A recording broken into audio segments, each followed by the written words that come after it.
और पता नहीं क्या-क्या बहुत सारी मतलब बड़ी-बड़ी गंभीर बातें हैं जीवन में। बहुत बढ़िया, वेरी गुड। ठीक है। कोई इश्यू नहीं है, हम लोग तो अपनी अलग बातें करेंगे, ठीक है? और रही बात इज़राइल और फ़िलिस्तीन के विवाद की, तो उसको सॉल्व करने का प्रयास जो है वो विश्व स्तर पर किया जा रहा है और हमारे बहुत अधिक प्रयास करने या फिर न करने से उसमें एक तिनके भर का भी फ़र्क नहीं पड़ने वाला है। तो इसलिए जहाँ पर हमारे प्रयास करने से फ़र्क पड़ता है, वहाँ पर प्रयास करने पर हमारे लिए ज़्यादा बेहतर रिज़ल्ट्स हमें मिल सकते हैं, ठीक है? तो आपने एक रामधारी सिंह दिनकर जी का नाम तो सुना ही होगा। रामधारी सिंह दिनकर जी ने एक लाइन कही थी, उस लाइन का आज बड़ा महत्व है। वो लाइन क्या कही थी उन्होंने कि क्षमा शोभती उस भुजंग को जिसके पास गरल हो। क्या मतलब होता है इसका? मतलब ये होता है कि वो इंसान अगर दूसरों को क्षमा करना, यहां पर क्षमा करने का मतलब आप समझ लीजिए कि दूसरों को, है ना, अपनी दया दिखाना या अपना जो है ना, अपनी चौधरी की पोजीशन दिखाना, ये उसको सूट करती है जिसके पास विष होता है ना? मतलब अगर वो सांप किसी को बोले कि चलो ठीक है जाओ, है ना, माफ कर दिया तुमको, और उसके पास विष है, मतलब वो काबिल है ना? तो पहले हमें कैपेबल बनना पड़ेगा, पहले हमें उस लेवल तक पहुंचना पड़ेगा जहां पर हमारे ओपिनियन या हमारे स्टेटमेंट्स की या हमारे जो है चिंताओं की किसी को परवाह हो, किसी के ऊपर फर्क पड़े। तब जाकर के हमें अपनी चिंताएं और अपने परवाह और अपनी प्लानिंग्स और अपने आइडियाज जो हैं उसे दुनिया के सामने एक्सपोज करना, दुनिया के सामने एक्सप्रेस करना, ये ज्यादा बेहतर रहेगा। तब तक अपने आप को मजबूत बनाने की, अपने आप को ताकतवर बनाने की तैयारी जो है हम लोग यहां पर शुरू कर देते हैं। और ताकतवर से याद आता है कि एक्चुअल में अमेरिकन कॉन्स्टिट्यूशन, आप सभी से मेरा एक छोटा सा सवाल है, बहुत छोटा सा सवाल है। अमेरिकन कॉन्स्टिट्यूशन किसके द्वारा बनवाया गया था या किसके द्वारा बनाया गया था? ताकतवर लोगों के द्वारा बनाया गया था या कमजोरों के द्वारा बनाया गया था? Tell me. और अब आप लोग जो है ना, थोड़ा सा आराम करिए और इजराइल और फिलिस्तीन को अपना काम करने दीजिए, वो लोग अपना काम कर लेंगे और इंटरनेशनल पॉलिटिशियंस भी कर लेंगे। आप लोग क्लास पे फोकस करिए। हाँ जी। So American constitution and civil war. American constitution, I asked a question to all of you that it was made by which type of people? The deprived people, depressed people, you know, the people who were devoid of any type of facility, devoid of any type of social felicitations? Of course not. Of course not. Influential figures made the constitution very, very good. बहुत बढ़िया, ठीक है? So this constitution, even though it had several, it had several liberal and positive features, positive humanist features,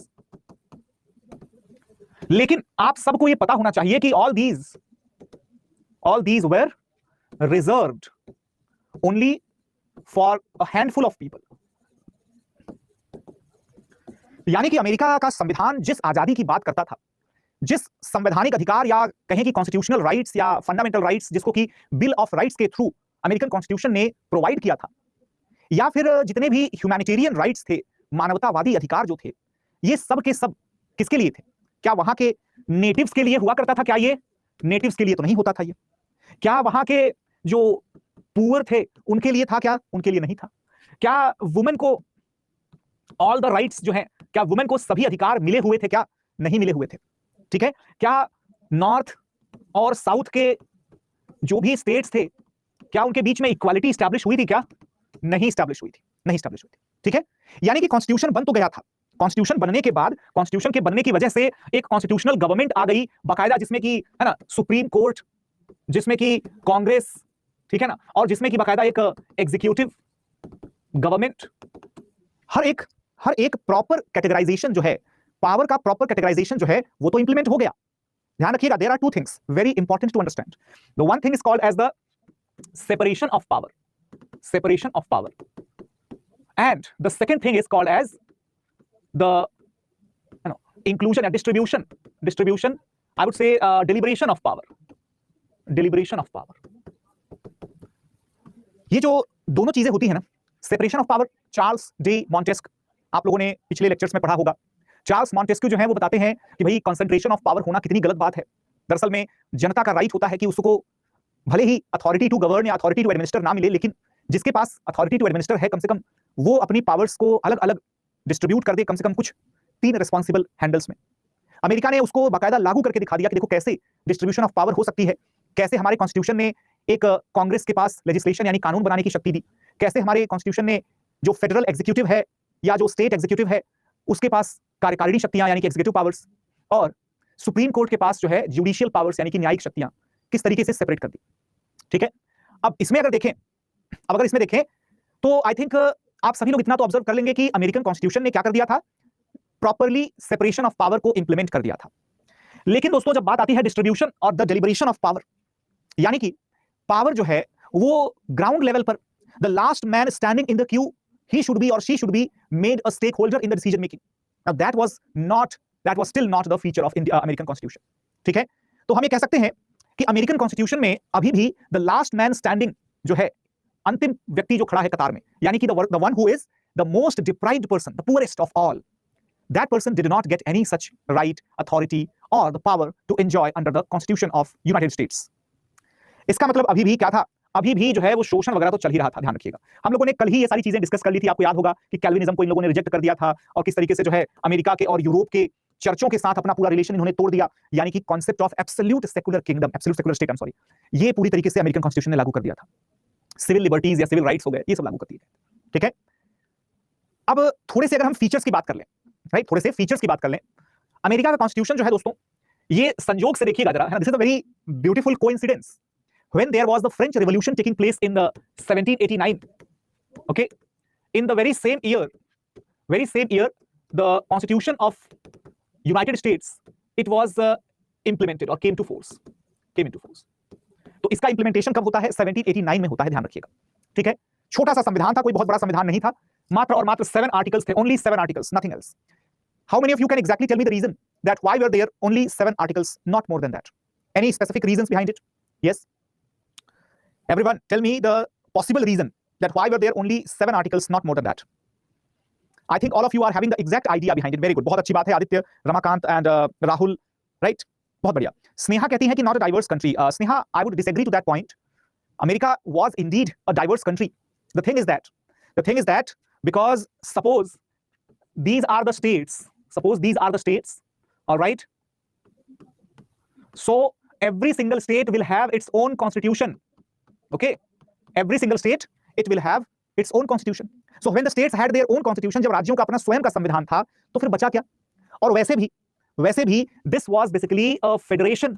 Remember the definition, federation has only, right, it had only few or say selected subjects to be dealt with. अरे भाई, कुछ subjects ही तो थे, only few subjects were there, like federal citizenship was there, external relations was there, है ना, supreme court was there. Got it? अगर हमें American constitution का कोई भी डिस्क्रिप्शन पता नहीं है, still we can very intelligently guess that कि यूएस कॉन्स्टिट्यूशन में करेंसी का सिस्टम हो गया, डिफेंस का सिस्टम हो गया, एक्सटर्नल रिलेशन का सिस्टम हो गया, कम्युनिकेशन का सिस्टम हो गया, है ना, फेडरल जुडिशरी का सिस्टम हो गया और फाइनेंशियल रेगुलेशंस का सिस्टम हो गया। ठीक है ना, इस तरीके के कुछ सिस्टम्स जो हैं ओवरऑल, ठीक है, वही बस हमारे यूएस के फेडरल कॉन्स्टिट्यूशन का हिस्सा हो सकते हैं। अदरवाइज आप जानते हैं कि एक फेडरेशन में बाकी सारे के सारे मैटर्स, सब कुछ स्टेट के ऊपर छोड़ दिया जाता है, यहां तक कि सिटीजनशिप जो होती है, सिटीजनशिप भी एक सिटीजनशिप तो फेडरल सिटीजनशिप कहलाती है, जिसमें कि यूएस का नागरिक होता है बंदा। The other type of citizenship basically that exists for the people of the state. मतलब अगर सपोज मैं अमेरिका में रहता हूं और अमेरिका में एक स्टेट है, मान के चलिए कि अलास्का, तो मैं अलास्का का भी सिटीजन रहूंगा और मैं अमेरिका का भी सिटीजन रहूंगा। अब दोनों में आप समझ लीजिए कि as the federal citizen I will have the right to move across the states, right? But as per the state's legislation, I'll have to abide by the different laws, different code of laws in the different states. ठीक है, तो ये सब system जो है America में यहाँ के संविधान से लाया गया। इतना ही नहीं, सबसे बेहतरीन चीज क्या थी कि पहली बार ऐसा कुछ हो रहा था कि पॉपुलर सोवरेनिटी रखी गई, यानी कि किसी भी देश की जो संप्रभुता का मतलब क्या होता है? What is the meaning of sovereignty? Sovereignty means that the government और the state of the particular place, they are absolutely independent as far as any decision making is concerned. मतलब कोई भी डिसीजन मेकिंग होगी, किसी भी तरीके का answerability दूसरे देश के लोगों की तरफ नहीं होगा, सिर्फ और सिर्फ अपने देश, अपनी सत्ता, अपनी अथॉरिटी की तरफ होगा। ठीक है, यानी कि Americans became the such country और सच नेशन, आई वुड से, जहां पर अमेरिकन स्टेट्स जो थे, दे held there sovereignty into the people, है ना, जनता के अंदर या जनता में उनकी संप्रभुता निहित हो गई। यानी कि इसका क्या मतलब होता है? जैसे इंडिया की सोवरेनिटी देखिएगा, India is a sovereign nation, right? India is a sovereign state, I am sorry, sovereign state है इंडिया, और इसकी सोवरेनिटी किसमें समाई हुई है? इनटू हुम? Into the people of India. Bharat की संप्रभुता भारत के लोगों में है, संविधान में नहीं है, याद रखिएगा, भारत के लोगों में।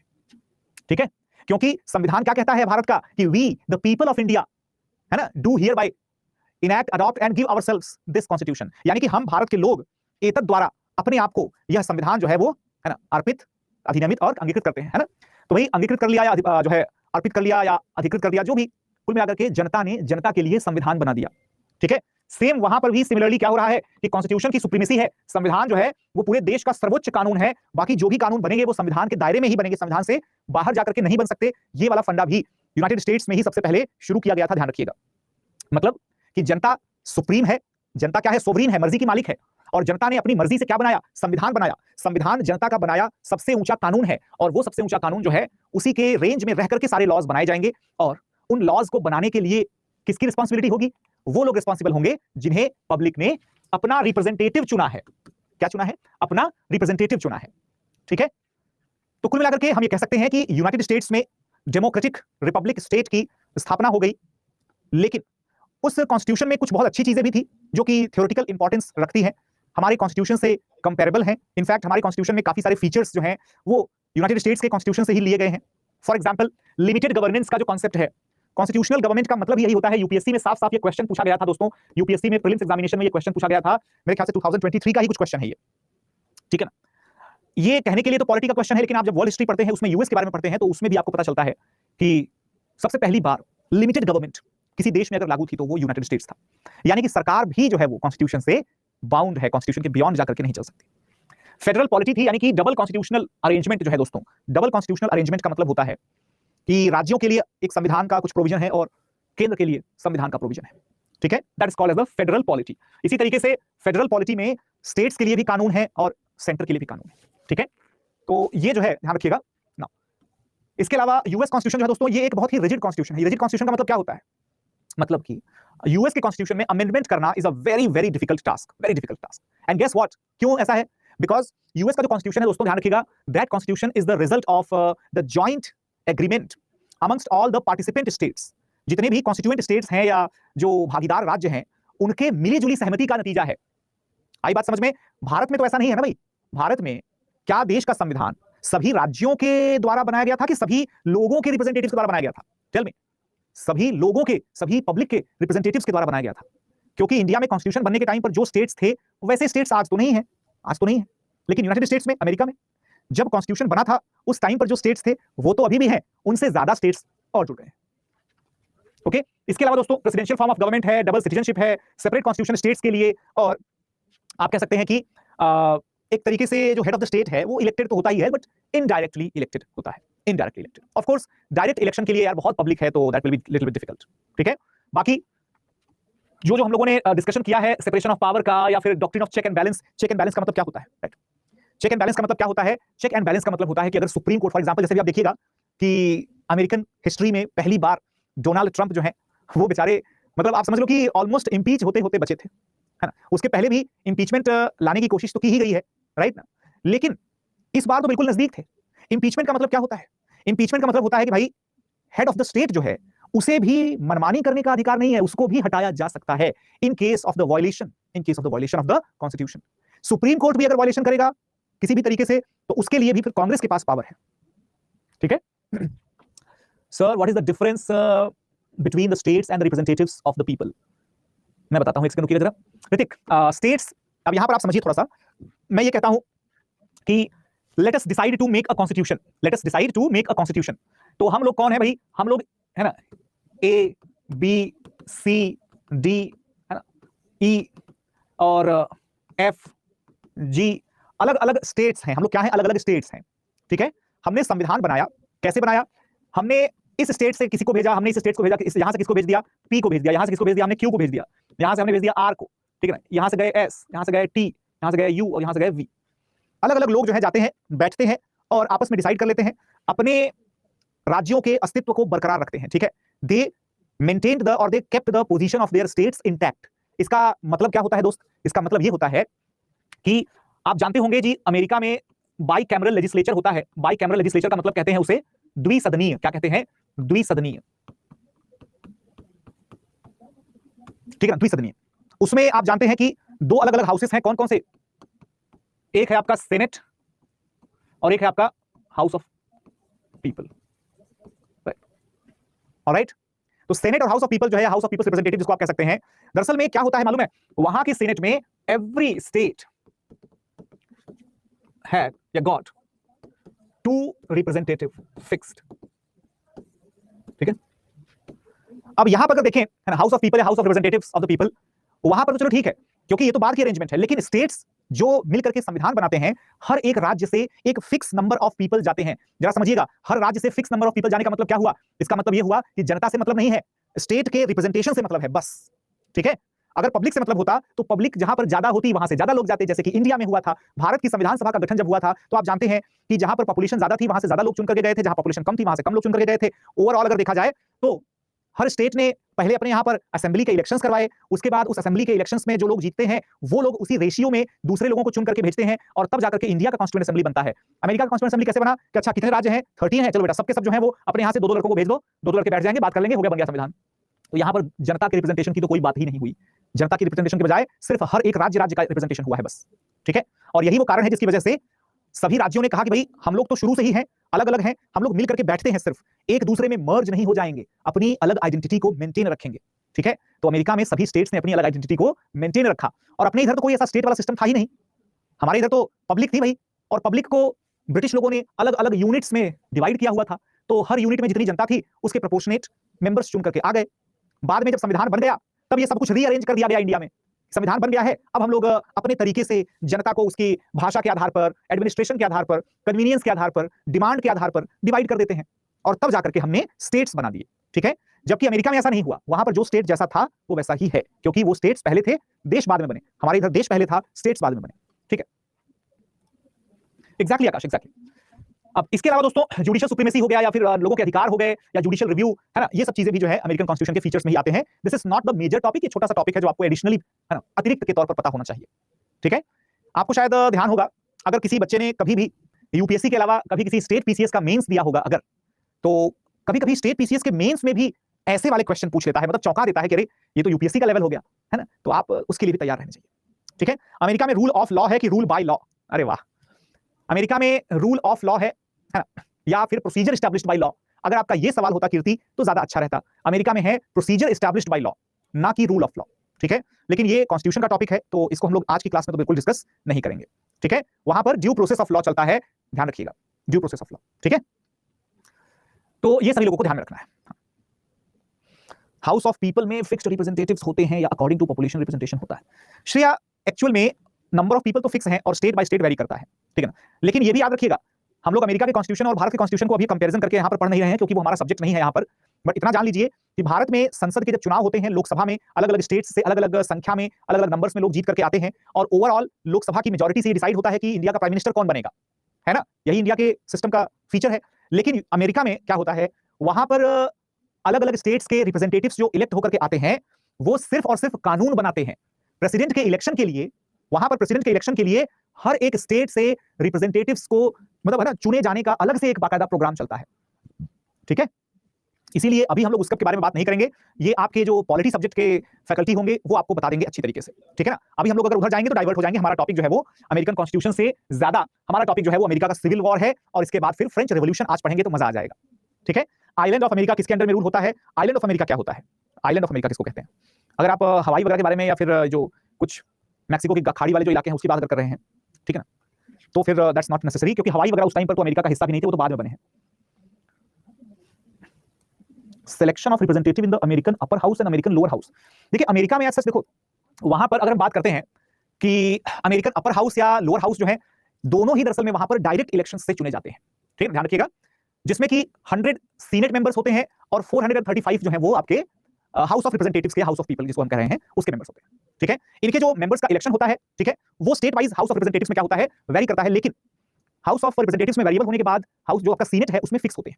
ठीक है, जैसे हमारे यहाँ पर इलेक्शंस होते हैं, ध्यान रखिएगा, उसी तरीके से वहां पर भी डायरेक्टली रिप्रेजेंटेशन के थ्रू मेंबर्स चुने जाते हैं। लेकिन हमारे यहाँ राज्यसभा में जो है वो डायरेक्ट चुना जाता है, मतलब सॉरी इनडायरेक्ट चुना जाता है। अमेरिका में सीनेट का जो होता है मेंबर वो डायरेक्टली ही चुना जाता है, ठीक है, बजाय कि इनडायरेक्ट इलेक्शंस के। तो इसी वजह से यूएस का जो लेजिस्लेटिव इलेक्शंस का सिस्टम है वो बिल्कुल अलग है। ठीक है Aditya, so that is not at all related to the deciding of the US executive, यानी कि प्रेसिडेंट के इलेक्शन से और यूएस के लॉ मेकर्स के इलेक्शन में बिल्कुल कोई संबंध नहीं है। ठीक है ना, वहां पर प्रेसिडेंट का चुनाव जो होता है उसके लिए अलग से इलेक्टोरेट जो है वो चुने जाते हैं। तो दो तरीके के चुनाव होते हैं यूएस में।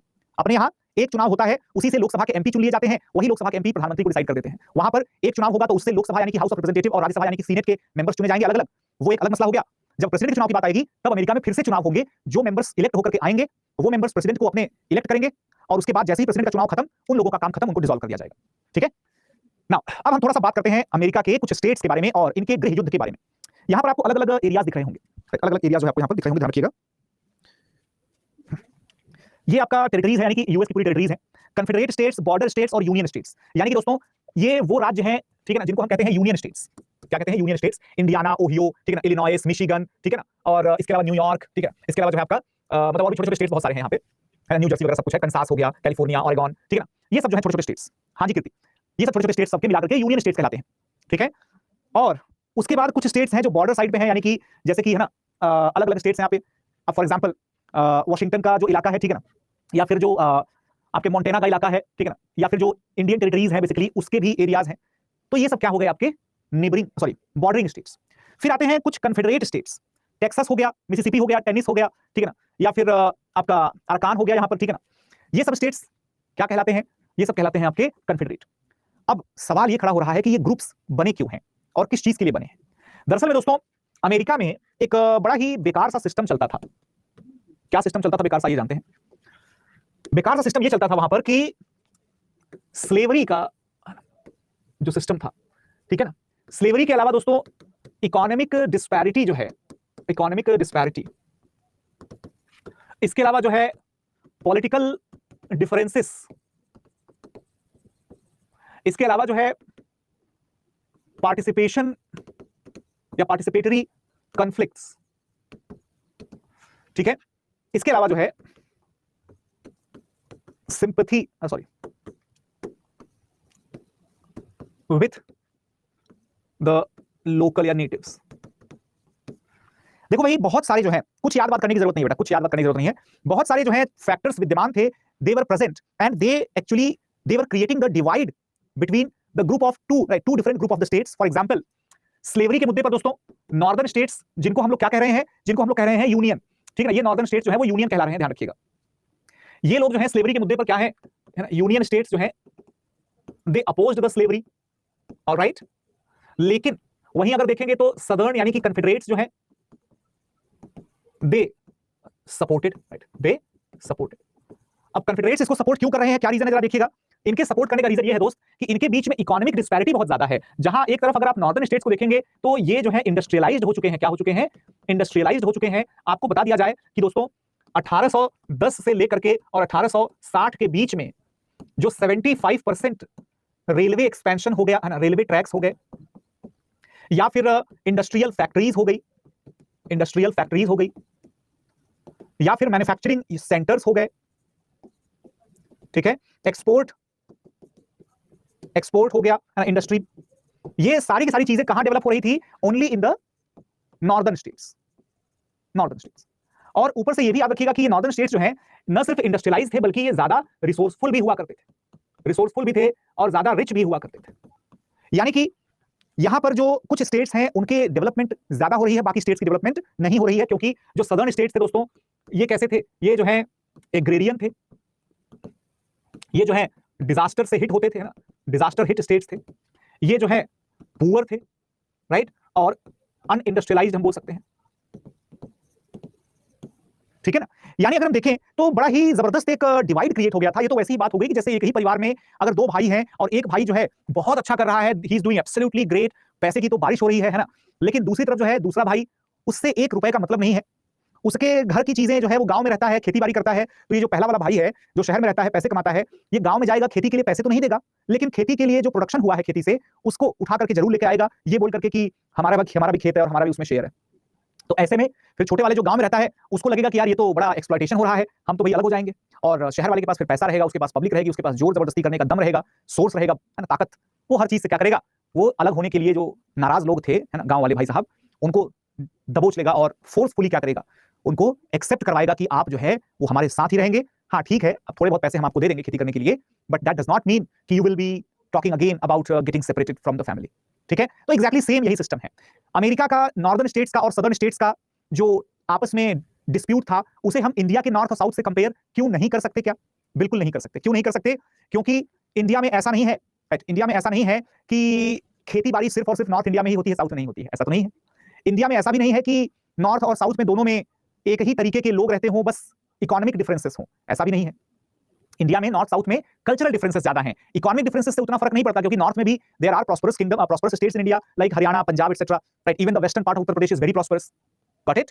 तो ओवरऑल अगर हम देखें तो इंडिया में कल्चरल डाइवर्सिटी की वजह से जो डिस्क्रिमिनेशन डिफरेंसेस होते हैं, लैंग्वेजेस की वजह से जो डिस्पैरिटीज होती हैं, इकोनॉमिक डिस्पैरिटीज ओवरऑल धीरे-धीरे इमर्ज हो रही हैं। बट अमेरिका में तो only factor was that political differences. अब दोस्तों जाहिर सी बात है, आप सब समझदार बच्चे हैं, इकोनॉमिक्स हमेशा डिसाइड करता है कि पॉलिटिक्स कैसे चलेगा। अगर मैं एक रिच फैमिली से बिलोंग करता हूं तो मेरे लिए पॉलिटिशियंस की स्ट्रेटजी अलग होगी, उनका प्रेफरेंस अलग होगा। लेकिन वहीं अगर मैं एक पुअर फैमिली से बिलोंग करता हूं तो उनकी स्ट्रेटजी अलग हो जाएगी, है कि नहीं? पुअर फैमिली के लिए they are like having the budget of 1000 rupees 500 rupees की इलेक्शन के एक दो दिन पहले एक साड़ी, कंबल या फिर लिकर कुछ ऐसा दे देंगे और वोट पक्का। ये एक कॉमन रियलिटी हुआ करती थी इंडिया में काफी लंबे समय तक। हम लोग जो कहते हैं ना कि India is a successful experiment of democracy and all that, अच्छी बात है, मतलब बहुत बढ़िया ये एक कंडीशन है। बट इंडिया में जनता कितनी जागरूक थी अपने डेमोक्रेटिक राइट्स को लेकर के, ये तो आप किसी भी गांव देहात में जाइए, चाहे नॉर्थ इंडिया चाहे साउथ इंडिया, आपको तुरंत समझ में आ जाएगा कि लोगों के लिए उनके वोट की कितनी वैल्यू है, ठीक है ना? एनीवेज, तो यहां पर नॉर्दर्न स्टेट्स जो हैं, ये लोग बड़ी ही जो है पॉलिटिकल लिबरलिज्म की बातें किया करते थे। ये लोग जो है ना, इक्वालिटी की बातें किया करते थे, ह्यूमन राइट्स की बातें किया करते थे।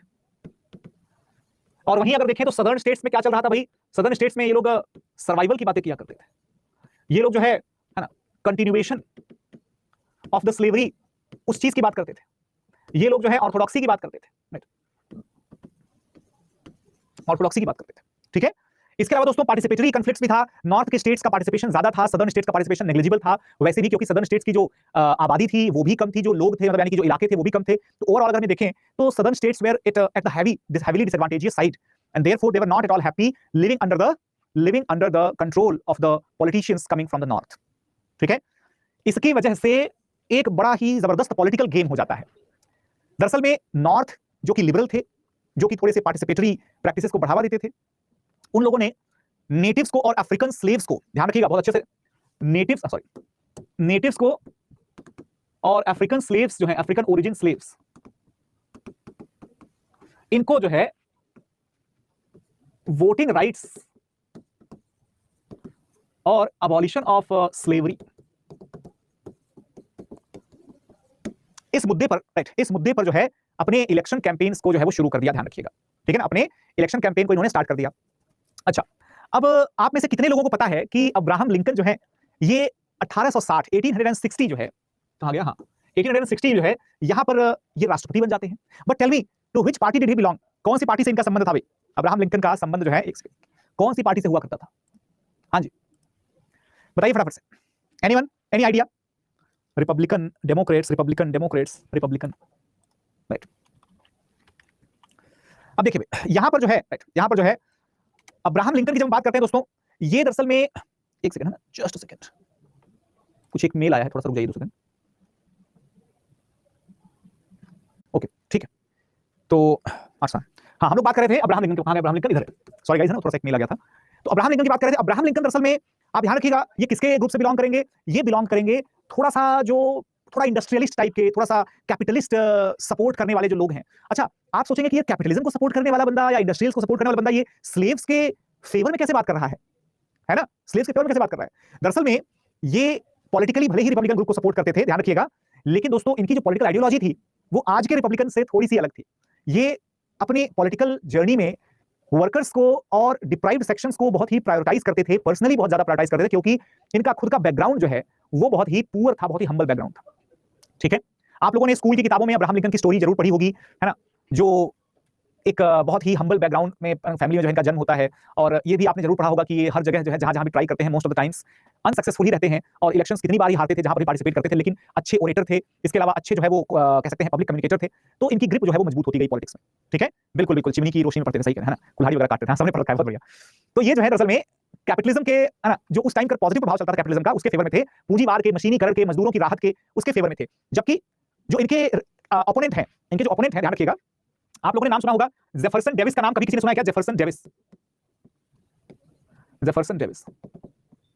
इन्होंने क्या किया? इन्होंने बोल दिया कि भाई हम लोग इस इलेक्शन के रिजल्ट को नहीं मानते हैं, we are declaring the separation from the United States of America, ठीक है? हमने यूनाइटेड स्टेट्स ऑफ अमेरिका से खुद को अलग कर दिया। दरअसल में शुरुआत कहां से होती है दोस्तों? सबसे शुरुआत में एक मिसौरी कॉम्प्रोमाइज का ड्राफ्ट किया जाता है, राइट, हेनरी क्ले नाम के एक पॉलिटिशियन के द्वारा, जो कि एक स्कॉलर भी था ऑफ कोर्स। ये मिसौरी कॉम्प्रोमाइज क्या होता है दरअसल में दोस्तों? मिसौरी कॉम्प्रोमाइज दरअसल में किस तरीके से है ना अपने आप को विक्टिम के तौर पर दिखाने के लिए स्टेट एक डॉक्यूमेंट जारी करते हैं हेनरी क्ले, और ये बताते हैं कैसे हमारे साथ जो है वो भेदभाव किया जा रहा है, ठीक है ना। अब इसमें अगर देखेंगे तो एक और व्यक्ति है जिनका नाम है विलियम लॉयड गैरिसन, ठीक है। इन्होंने एक पत्रिका या एक कह सकते हैं कि पब्लिकेशन जो है जारी किया जिसका नाम था लिबरेटर, लिबरेटर, यानी वहां से अलगाववाद की थोड़ी थोड़ी शुरुआत जो है वो देखने को मिलने लगती है। उसके बाद फिर जॉन कैल्होन जो है, राइट, जॉन कैल्होन, ये दरअसल में साउथ कैरोलिना एक राज्य था, उसके सीनेटर हुआ करते थे, और इन्होंने एक बड़ा अच्छा सा जो है भाषण दिया जिसमें राज्यों के, खासकर दक्षिणी राज्यों के जो अधिकार हैं, जैसे आजकल आप लोग देखते होंगे ना कई सारे स्टेट्स इंडिया में सेंट्रल गवर्नमेंट के खिलाफ बयानबाजी करते हैं, चीफ मिनिस्टर्स वगैरह बोलते हैं कि हमें जो है या हमें सेंट्रल गवर्नमेंट को फेडरलिज्म की रिस्पेक्ट करनी चाहिए। आप लोग जरा ध्यान रखिएगा कि धीरे धीरे भारत में भी क्वासी फेडरल होने के बावजूद एक ट्रू फेडरेशन के जैसा स्टेट्स वास्तविक अधिकारों के लिए अब ज्यादा असर्टिव हो गए हैं, ज्यादा जो है डिटरमाइंड हो गए हैं, ठीक है ना। और इसी तरीके से वहां तो डिक्लेयर था कि भाई स्टेट्स के राइट्स ज्यादा हैं, लेकिन क्योंकि इंडस्ट्रियल डेवलपमेंट के लिए सेंट्रल गवर्नमेंट का होना थोड़ा मजबूत था, होना जरूरी था, तो जाहिर सी बात है कि सेंट्रल गवर्नमेंट ने मजबूती अपनी बढ़ाई होगी, तो ऐसे में कुछ एक्टिविस्ट जो है वो निकल कर आने लगते हैं जो कहते हैं कि भाई हमें स्टेट्स के लिए ज्यादा आजादी चाहिए। फ्रेडरिक डगलस जो है ये भी जबरदस्त भाषण देते हैं, मैसाचुसेट्स एंटी स्लेवरी कन्वेंशन। अब ये जो है दोस्तों एंटी स्लेवरी कन्वेंशन बना करके, और उसमें जो है एक जबरदस्त स्पीच होती है, ठीक है, कि किस तरीके से स्लेवरी जो है वो ह्यूमैनिटी के खिलाफ है। सदर्न स्टेट्स के लिए slavery was a economic need, लेकिन नॉर्दर्न स्टेट्स के लिए this was against the liberal principles, against the humanity, ठीक है। फिर आते हैं वापस से सितंबर 1850 में हेनरी क्ले जो है कॉम्प्रोमाइज ऑफ 1850 इसे ड्राफ्ट करते हैं दोबारा से कि भैया दोनों स्टेट्स में जो भी डिस्प्यूट है या दोनों ग्रुप्स में जो भी डिस्प्यूट है उसे एक बार फिर से बैठ करके बात करके रिजॉल्व करने की कोशिश करते हैं। लेकिन 1852 में क्या होता है, 1852 में जो है ना एक अंकल टॉम्स केबिन करके पब्लिकेशन किया जाता है। इसमें दरअसल में नॉर्दर्न स्टेट्स को जो है वो टारगेट किया गया था, ठीक है, ध्यान रखिएगा। लेकिन सबसे ज्यादा एक इंपॉर्टेंट चीज तब होती है जब सुप्रीम कोर्ट में केस चलता है Dred Scott versus Stanford, right. ये जो है दोस्तों इस पर्टिकुलर केस में supreme court abolition of slavery के लिए रास्ता क्लियर कर देता है, ठीक है। और नतीजा क्या निकलेगा इसका? नतीजा ये निकलेगा कि धीरे धीरे अनरेस्ट वगैरह क्रिएट होना शुरू हो जाएगा, और पॉलिटिकल मुद्दा क्या बन जाएगा, अबॉलिशन ऑफ स्लेवरी या फिर support of slavery. Abolition of slavery के मुद्दे पर रिपब्लिकन पार्टी के अब्राहम लिंकन इलेक्शन जीत जाते हैं और उन्होंने बाकायदा स्लेवरी को अबॉलिश कर दिया, ठीक है। लेकिन उनके इलेक्शन जीतने के साथ ही एक गड़बड़ ये हो जाती है दोस्त कि उन्होंने इलेक्शन जीता यहां और प्रेसिडेंशियल इलेक्शन बाकायदा प्रेसिडेंट पद की शपथ ली, जैसे ही उसी शपथ के साथ साथ कुछ ही दिन के अंदर 7 राज्य जो हैं 7 सदर्न स्टेट्स, उन्होंने क्या कर दिया, उन्होंने अपना सेसेशन या अपना जो है विभाजन डिक्लेयर कर दिया कि हम तो है भाई अलग हो गए, हम जो है वो अलग हो गए। अप्रैल 1861 में दोस्तों जो यूनियन है ना, यूनियन स्टेट्स थे यानी कि जो नॉर्दर्न स्टेट्स थे, इन लोगों ने क्या किया, अटैक, राइट, अटैक। अब देखो साउथ जो है, साउथ ने अटैक क्यों किया, देखो यहां पर थोड़ा सा ना एक कॉन्फ्लिक्ट है। साउथ ने पहले अटैक कर दिया, ये तो खैर सबसे कॉमनली एक्सेप्टेबल थ्योरी है। आप सब जानते हैं कि जब भी कभी कोई लड़ाई होती है तो हमेशा दो पक्ष, दो जो है साइड्स होते हैं, और दोनों साइड्स का थोड़ा सा कंट्रास्ट होता है। आज भी बहुत सारे हिस्टोरियंस इस बात को नहीं मानते कि सदर्न स्टेट्स ने पहले अटैक किया था, राइट। लेकिन क्योंकि नॉर्दर्न स्टेट्स का जो पॉलिटिकल आइडिया था दैट सक्सीडेड, तो जाहिर सी बात है this is the commonly accepted truth at present कि southern states invaded and therefore the civil war started off, ठीक है। और उसके बाद फिर सिविल वॉर जब शुरू हो जाता है तो फिर अलग अलग लड़ाइयां होती हैं, हमें लड़ाइयों को याद करने की जरूरत नहीं है, ठीक है। सर वेस्टवर्ड एक्सपेंशन से सेटलर्स से नेटिव सेटलर्स में फाइट नहीं हुई, कीर्ति यही तो मैं बता रहा हूं कि नेटिव्स के साथ जो इनकी फाइट्स हुई है, सोचो जरा, उसका तो कोई मेंशन भी नहीं है, राइट, उसका तो कोई मेंशन भी नहीं है। रमाकांत जी का सवाल है southern states of North America, नहीं sir, southern states of the United States of America, ठीक है ना, संयुक्त राज्य अमेरिका के सदर्न स्टेट्स, ओके, ध्यान रखिएगा। तो इसकी बात है एग्जैक्टली ना। अब अगर देखें तो यहां पर जो है अब्राहम लिंकन एक बड़ा ही जबरदस्त प्रोक्लेमेशन साइन करते हैं जिसका नाम था द इमांसिपेशन प्रोक्लेमेशन। इस इमांसिपेशन, राइट, सभी पर्सनालिटीज को याद रखना है नहीं, सिर्फ आपको जेफरसन की पर्सनालिटी को याद रखना है, अब्राहम लिंकन को याद रखना है बस, ठीक है ना, बाकी किसी को याद नहीं रखने की जरूरत है। अब जैसे कि ये एक इंपॉर्टेंट इवेंट है जहां पर इमांसिपेशन प्रोक्लेमेशन को डिक्लेयर किया जाता है, लिंकन, अब्राहम लिंकन उसे लागू कर देते हैं, इसे कहा जाता है the abolition of the slavery, right, abolition of the slavery. दोस्तों स्लेवरी को अबॉलिश कर दिया जाता है, ध्यान रखिएगा, स्लेवरी को अबॉलिश कर दिया जाता है अब्राहम लिंकन की सरकार के द्वारा 1863 में ऑफिशियली। जब उन्होंने स्लेवरी को अबॉलिश कर दिया वहां से पासा पलट गया, क्योंकि वहां से जितने भी नॉर्दर्न स्टेट्स में स्लेव कम्युनिटी थी, अफ्रीकन कम्युनिटी थी, उन्होंने अब्राहम लिंकन के साइड वाली अमेरिकन फोर्सेस को ज्वाइन करना शुरू कर दिया।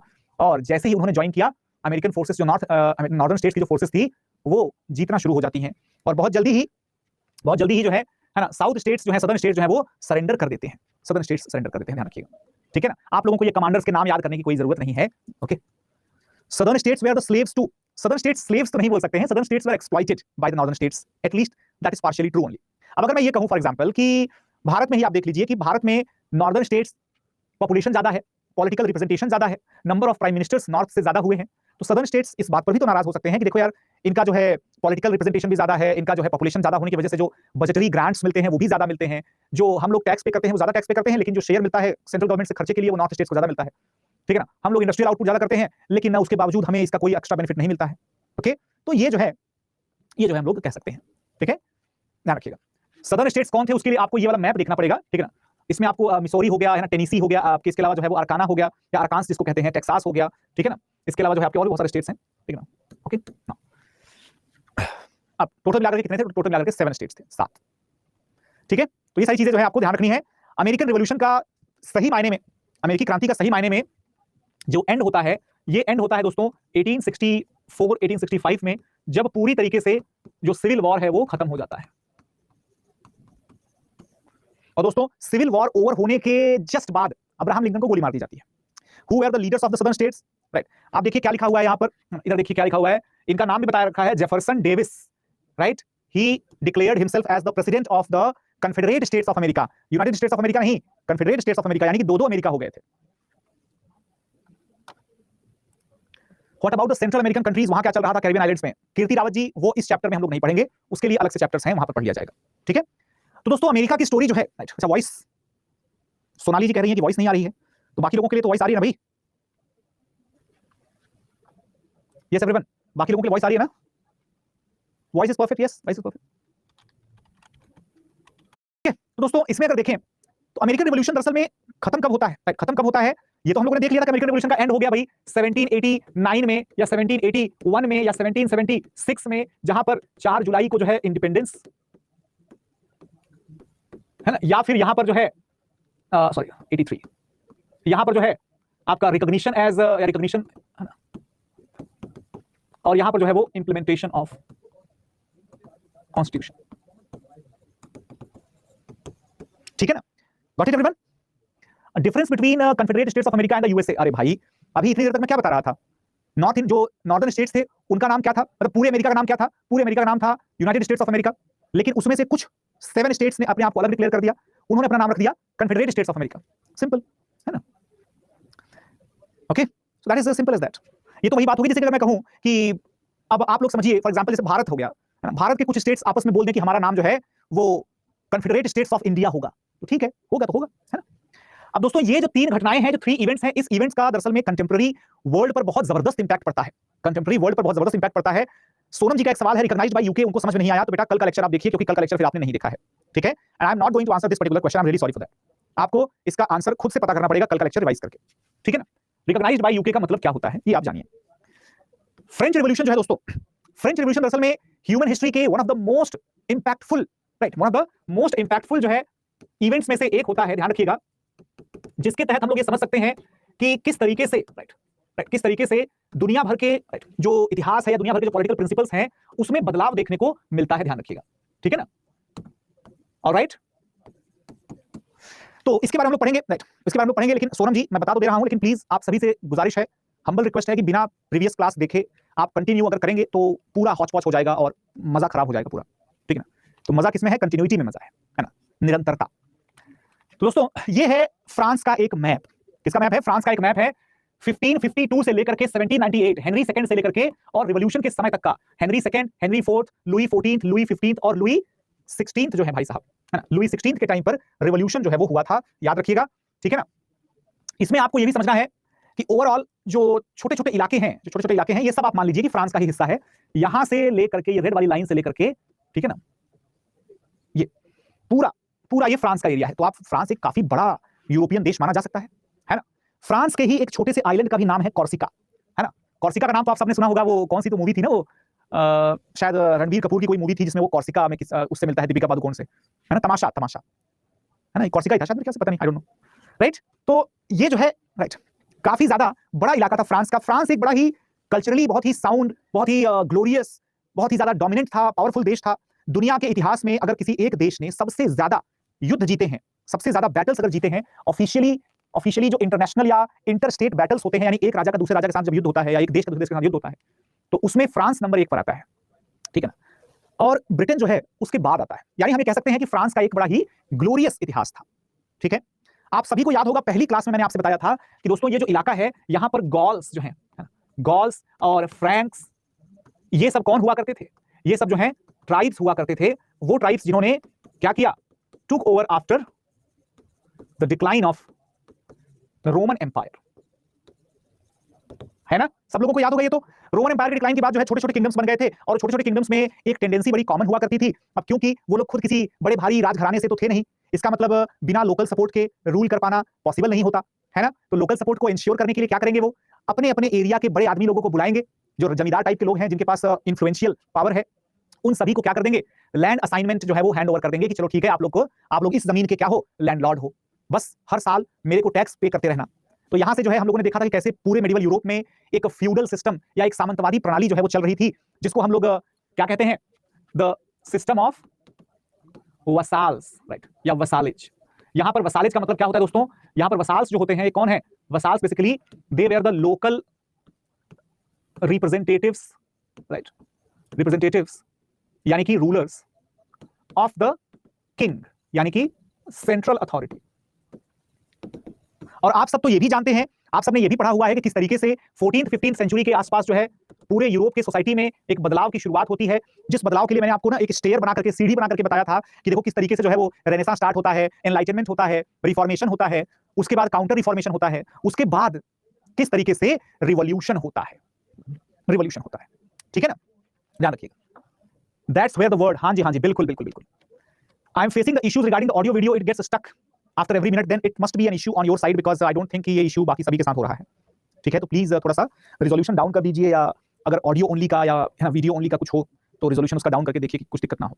तो दोस्तों हम लोगों ने समझा कि किस तरीके से फ्रांस की कंटेम्पररी पॉलिटिकल सिचुएशन जो है, it was the result of what, it was the result of the combined list of the incidents और combined group of the events which were taking place during the 14th-15th century, जिसका असर हमें दिखने लगेगा थोड़ा थोड़ा 16th सेंचुरी या 17th century के आसपास दिखने लगेगा। दोस्तों जरा हम लोग नजर डालते हैं 17th सेंचुरी के टाइम पीरियड पर, यानी कि हेनरी 4th से लेकर के जो 17th सेंचुरी की शुरुआत होती है, जरा देखिएगा हेनरी 4th के टाइम से लेकर के हेनरी 4 के टाइम तक सब कुछ ओके ओके चल रहा होता है, सब कुछ ओके ओके चल रहा होता है।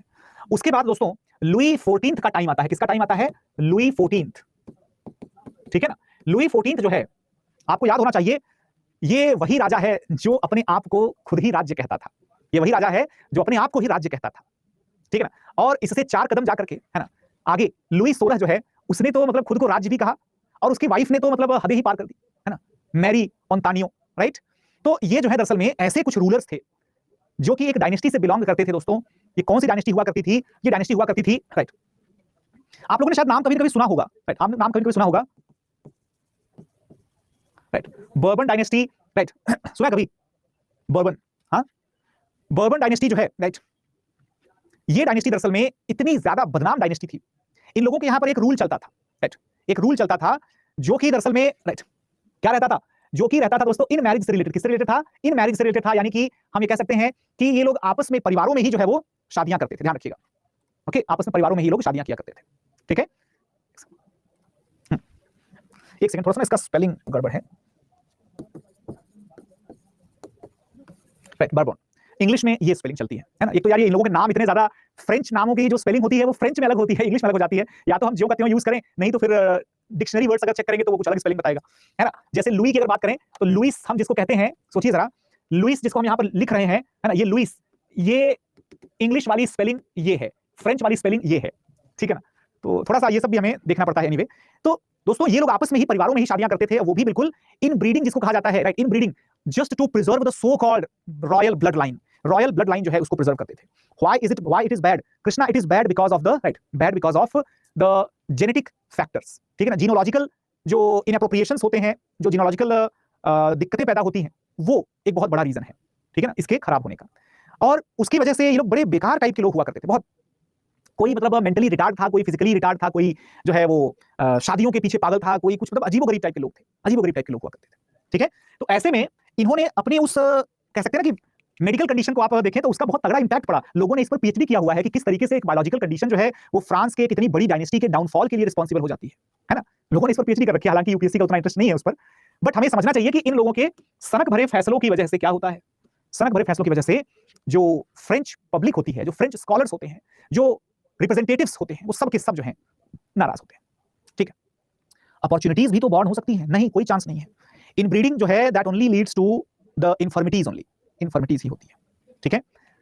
हाँ जी, अब आइए देखते हैं कि फ्रेंच रिवॉल्यूशन में क्या चला। दोस्तों फ्रेंच रिवॉल्यूशन क्यों इतना इंपॉर्टेंट है, दरअसल में इसलिए इंपॉर्टेंट है क्योंकि इसने फ्रांस की एक बड़ी ही निरंकुश, बड़ी ही जो है वो डोमिनेंट किस्म की जो पॉलिटिकल डायनेस्टी थी उसको इन्होंने पूरी तरीके से खत्म कर दिया। और इतना ही नहीं, फ्रांस की क्रांति के जो आइडियल्स थे, राइट, इन आइडियल्स ने पूरी दुनिया भर को इन्फ्लुएंस किया। और दोस्तों फ्रेंच आइडियल्स सिर्फ एक क्रांति के बाद स्टेशनरी नहीं हो गए, फ्रांस में तो सीरीज चलती है, the series of the revolutions. दुनिया में सबसे ज्यादा अगर लिबरल कोई कंट्री है जहां की पब्लिक सबसे ज्यादा open minded about the democratic values, about showing there active participation in the change of ruling authority, वो कंट्री फ्रांस है, वो कंट्री फ्रांस है। फ्रांस में आप सभी जानते होंगे मेरे ख्याल से, अगर नहीं पता तो आप लोगों को थोड़ा सा इसके बारे में पता करना चाहिए। जरा पता करने की कोशिश करिएगा कि फ्रांस में कौन सा रिपब्लिक चल रहा है, which Republic, first, second, third, fourth, fifth, कौन सा रिपब्लिक चल रहा है, ठीक है ना। तो इससे आपको पता चल जाएगा कि फ्रांस की जनता ने एक बार नहीं कई कई बार जो है मौका पड़ने पर क्रांति की है, अपने रूलर्स को हटाया है और रीडिफाइन किया है अपने देश के सिस्टम को, ठीक है। इसीलिए दे आर कंसीडर्ड और regarded as one of the iconic communities to have evolved the modern democratic features in the modern world, ठीक है। Despite being so liberal, the Macron पता नहीं कितने टर्म से प्रेसिडेंट है अभी के समय में। अगर हम देखेंगे दोस्तों तो at present the entire world is undergoing a resurgence of the right wing politics, यानी कि दक्षिणपंथी उभार जो है वो पूरी दुनिया में देखा जा रहा है। दक्षिणपंथी उभार का मतलब होता है एक्सेसिवली नेशनलिस्ट आइडियोलॉजी, यानी कि दुनिया का हर देश जो है ये अपने, है ना, ये अपने अधिकारों को लेकर के, अपने राष्ट्रीय अधिकारों को, अपने नेशनल आइडेंटिटी को लेकर के बड़ा ज्यादा जो है डिटर्मिनेंट हो गया है। अब उसे दूसरे देश के लोगों को यहां बुला बुला करके मेहमान नवाजी करने की कोई जरूरत उसे नहीं लगती है, अपने देश का इंटरेस्ट पहले है। इसलिए मैक्रोन जो है वो बार बार चुना जा रहा है, इसलिए नेतन्याहू चुना जा रहा है, इसलिए मोदी चुने जा रहे हैं। बस अमेरिका ने एक्सेप्शन दिखा दिया क्योंकि डोनाल्ड ट्रंप थोड़े ज्यादा ही हो गए थे और अमेरिकन सोसाइटी कंपैरेटिवली अभी थोड़ा टाइम लगेगा उनको उतना ज्यादा, है ना, एक्सेसिवली नेशनलिस्ट होने में, क्योंकि अमेरिका में ऐसा हो ही नहीं सकता ना। अमेरिका में ऐसा हो ही नहीं सकता, क्यों नहीं हो सकता? क्योंकि अमेरिका में जो एक्सटर्नल इन्फ्लुएंस है बहुत ज्यादा है। ऐसा, है ना, आपको यकीन तो नहीं आएगा, लेकिन आप ये समझिए कि अमेरिका में अमेरिकन कहां है, अमेरिका में तो लोग अलग अलग देशों से आए हुए लोग हैं सबसे ज्यादा, है ना। आप चाहे तो इसी तरीके से ऑस्ट्रेलिया के पॉलिटिशियंस को देख लें, या आप यहां तक कि पुर्तगाल में और फिनलैंड और, है ना, रशिया में आप देखिए, मतलब अलग अलग, right. What about Putin, Kim Jong and Xi Jinping? Akash, Putin and Kim Jong Un, right, and Xi Jinping, they are not the democratically elected leaders, so we are not talking about them, ठीक है, got it? हाँ जी। तो इस पूरी क्रांति को हम क्या कह सकते हैं? टर्निंग पॉइंट के तौर पर माना जा सकता है कि भाई टर्निंग पॉइंट ये है पूरी दुनिया के हिस्ट्री में, ठीक है। अब ये क्रांति होती क्यों है? जैसे हम लोगों ने यूएस के बारे में पढ़ा था ना, कब हुई, किसने किया, क्यों किया। तो कब हुई हमें पता है, फ्रांस की क्रांति 1789 से शुरू होती है। किसने किया? तो फ्रांस की जनता ने किया। क्यों किया? ये जानने के लिए हमें पता होना चाहिए कि एग्जैक्टली क्या क्या कंडीशंस चल रही थी फ्रांस में। उसको जरा ध्यान से देखिएगा तो आपको पता चल जाएगा कि फ्रांस में दोस्तों मिडिल क्लास जो है, मिडिल क्लास का इमर्जेंस हो रहा था। आपको याद होना चाहिए मिडिल क्लास का इमर्जेंस कब होता है दोस्तों? रिफॉर्मेशन के बाद होता है। रिफॉर्मेशन के बाद आपको पता होगा कि मर्केंटिलिज्म का जो है वो दौर आ गया था, याद है कि नहीं? हाँ जी, मर्केंटिलिज्म का दौर याद है सब लोगों को? मर्केंटिलिज्म में क्या हो रहा था? मर्केंटिलिज्म में जो है वो, है ना, ट्रेड एंड कॉमर्स जो है वो ग्रो कर रहा था, ट्रेड एंड कॉमर्स ग्रो कर रहा था। और आप तो जानते ही हैं कि ट्रेड एंड कॉमर्स जब ग्रो करता है तो एजुकेटेड मिडिल क्लासेस जो होते हैं, राइट, एजुकेटेड मिडिल क्लासेस के लिए क्या हो जाता है? उनके लिए अपॉर्चुनिटी हो जाती है, ठीक है ना। और आप ये भी जानते हैं कि एजुकेटेड मिडिल क्लासेस की जब अपॉर्चुनिटी मिलती है तो उनको क्या चाहिए? उनको और अपॉर्चुनिटी चाहिए। मिडिल क्लास की खास बात क्या होती है? मिडिल क्लास ही दुनिया का सबसे परेशान क्लास है। कभी भी याद रखिएगा, जो बिल्कुल सड़क पर है, बिल्कुल गरीब, वो कभी क्रांति नहीं करेगा। जो बिल्कुल रिच है महलों में, वो कभी क्रांति नहीं करेगा, वो कभी क्रांति नहीं करेगा। क्रांति कौन करेगा? क्रांति वो करेगा जो कि काबिल है, जो कि काबिल है ऐसा उसको लगता है। The middle class which thinks that they are having the potential to reach to the top but they are hanging somewhere downwards. The middle class which thinks that they must get the every single available matter of happiness or glee, no, pleasure or anything in the world because they deserve it, right? तो middle class ही वो class है जिसको आप dreams यानी कि सपने दिखा सकते हैं, जिसको एस्पिरेशंस जागृत कर सकते हैं, जिसको मोटिवेशन की जरूरत पड़ती है, जिसके लिए टारगेट रख दिया जाता है, जो हमेशा स्ट्रगल करती रहती है और टारगेट को कुछ लोग पा सकते हैं, कुछ लोग नहीं पा सकते हैं, ठीक है ना। तो middle class is equal to unrest, बेचैनी, बेचैन क्लास, ठीक है ना, बेचैन क्लास, ग्रीडी क्लास, लालची। यहां पर लालच कोई खराब चीज नहीं है, यहां पर ग्रीड जो है दरअसल में आप इसको कहिए this is the quench of the success, सफलता की प्यास है ये, right, the thirst of success, ठीक है ना। तो मिडिल क्लास जो है दोस्तों उनके लिए तो ये अपॉर्चुनिटी वाली बात थी, गॉट इट। लेकिन इनकी अपॉर्चुनिटी के रास्ते में सबसे बड़ी रुकावट क्या थी दोस्त? सबसे बड़ी रुकावट थी एक तानाशाही राज्य, एक तानाशाही राज्य, ओके, ऑलराइट। तानाशाही राज्य क्यों रुकावट थी भाई?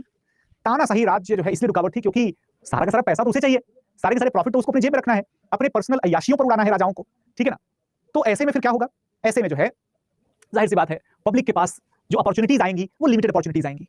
जो पब्लिक के पास जो है ना, एस्पिरेशंस आएंगे, एस्पिरेशंस अलग अलग तरीके के आएंगे भाई। कौन कौन से? जैसे कि पार्टिसिपेशन, जैसे कि अथॉरिटी, जैसे कि वेल्थ। आप सोचिए जरा, जनता के मन में आकांक्षाएं बहुत सारी आएंगी कि हमें जो है सरकार में भागीदारी चाहिए, हमें जो है वो शासन में भागीदारी चाहिए, हमें जो है पैसा भी चाहिए, हमें जो है आजादी भी चाहिए, सब कुछ चाहिए, एजुकेशन तो चाहिए ही चाहिए, हमें जो है अपॉर्चुनिटीज भी चाहिए, मतलब दे वांट एवरीथिंग। और ये कहीं से भी गलत बात तो नहीं है। और गलत बात क्यों नहीं है? क्योंकि जाहिर सी बात है, उन्होंने जो सीखा है, जो उन्होंने देखा है, जिस तरीके से आपने अपर क्लासेस के लिए माहौल बदल दिया, मर्चेंट्स को आपने अपना दोस्त बना लिया, हमारी भी थोड़ी सी सुध ले लो, हमारी भी थोड़ी ख्याल रख लो भाई, है ना?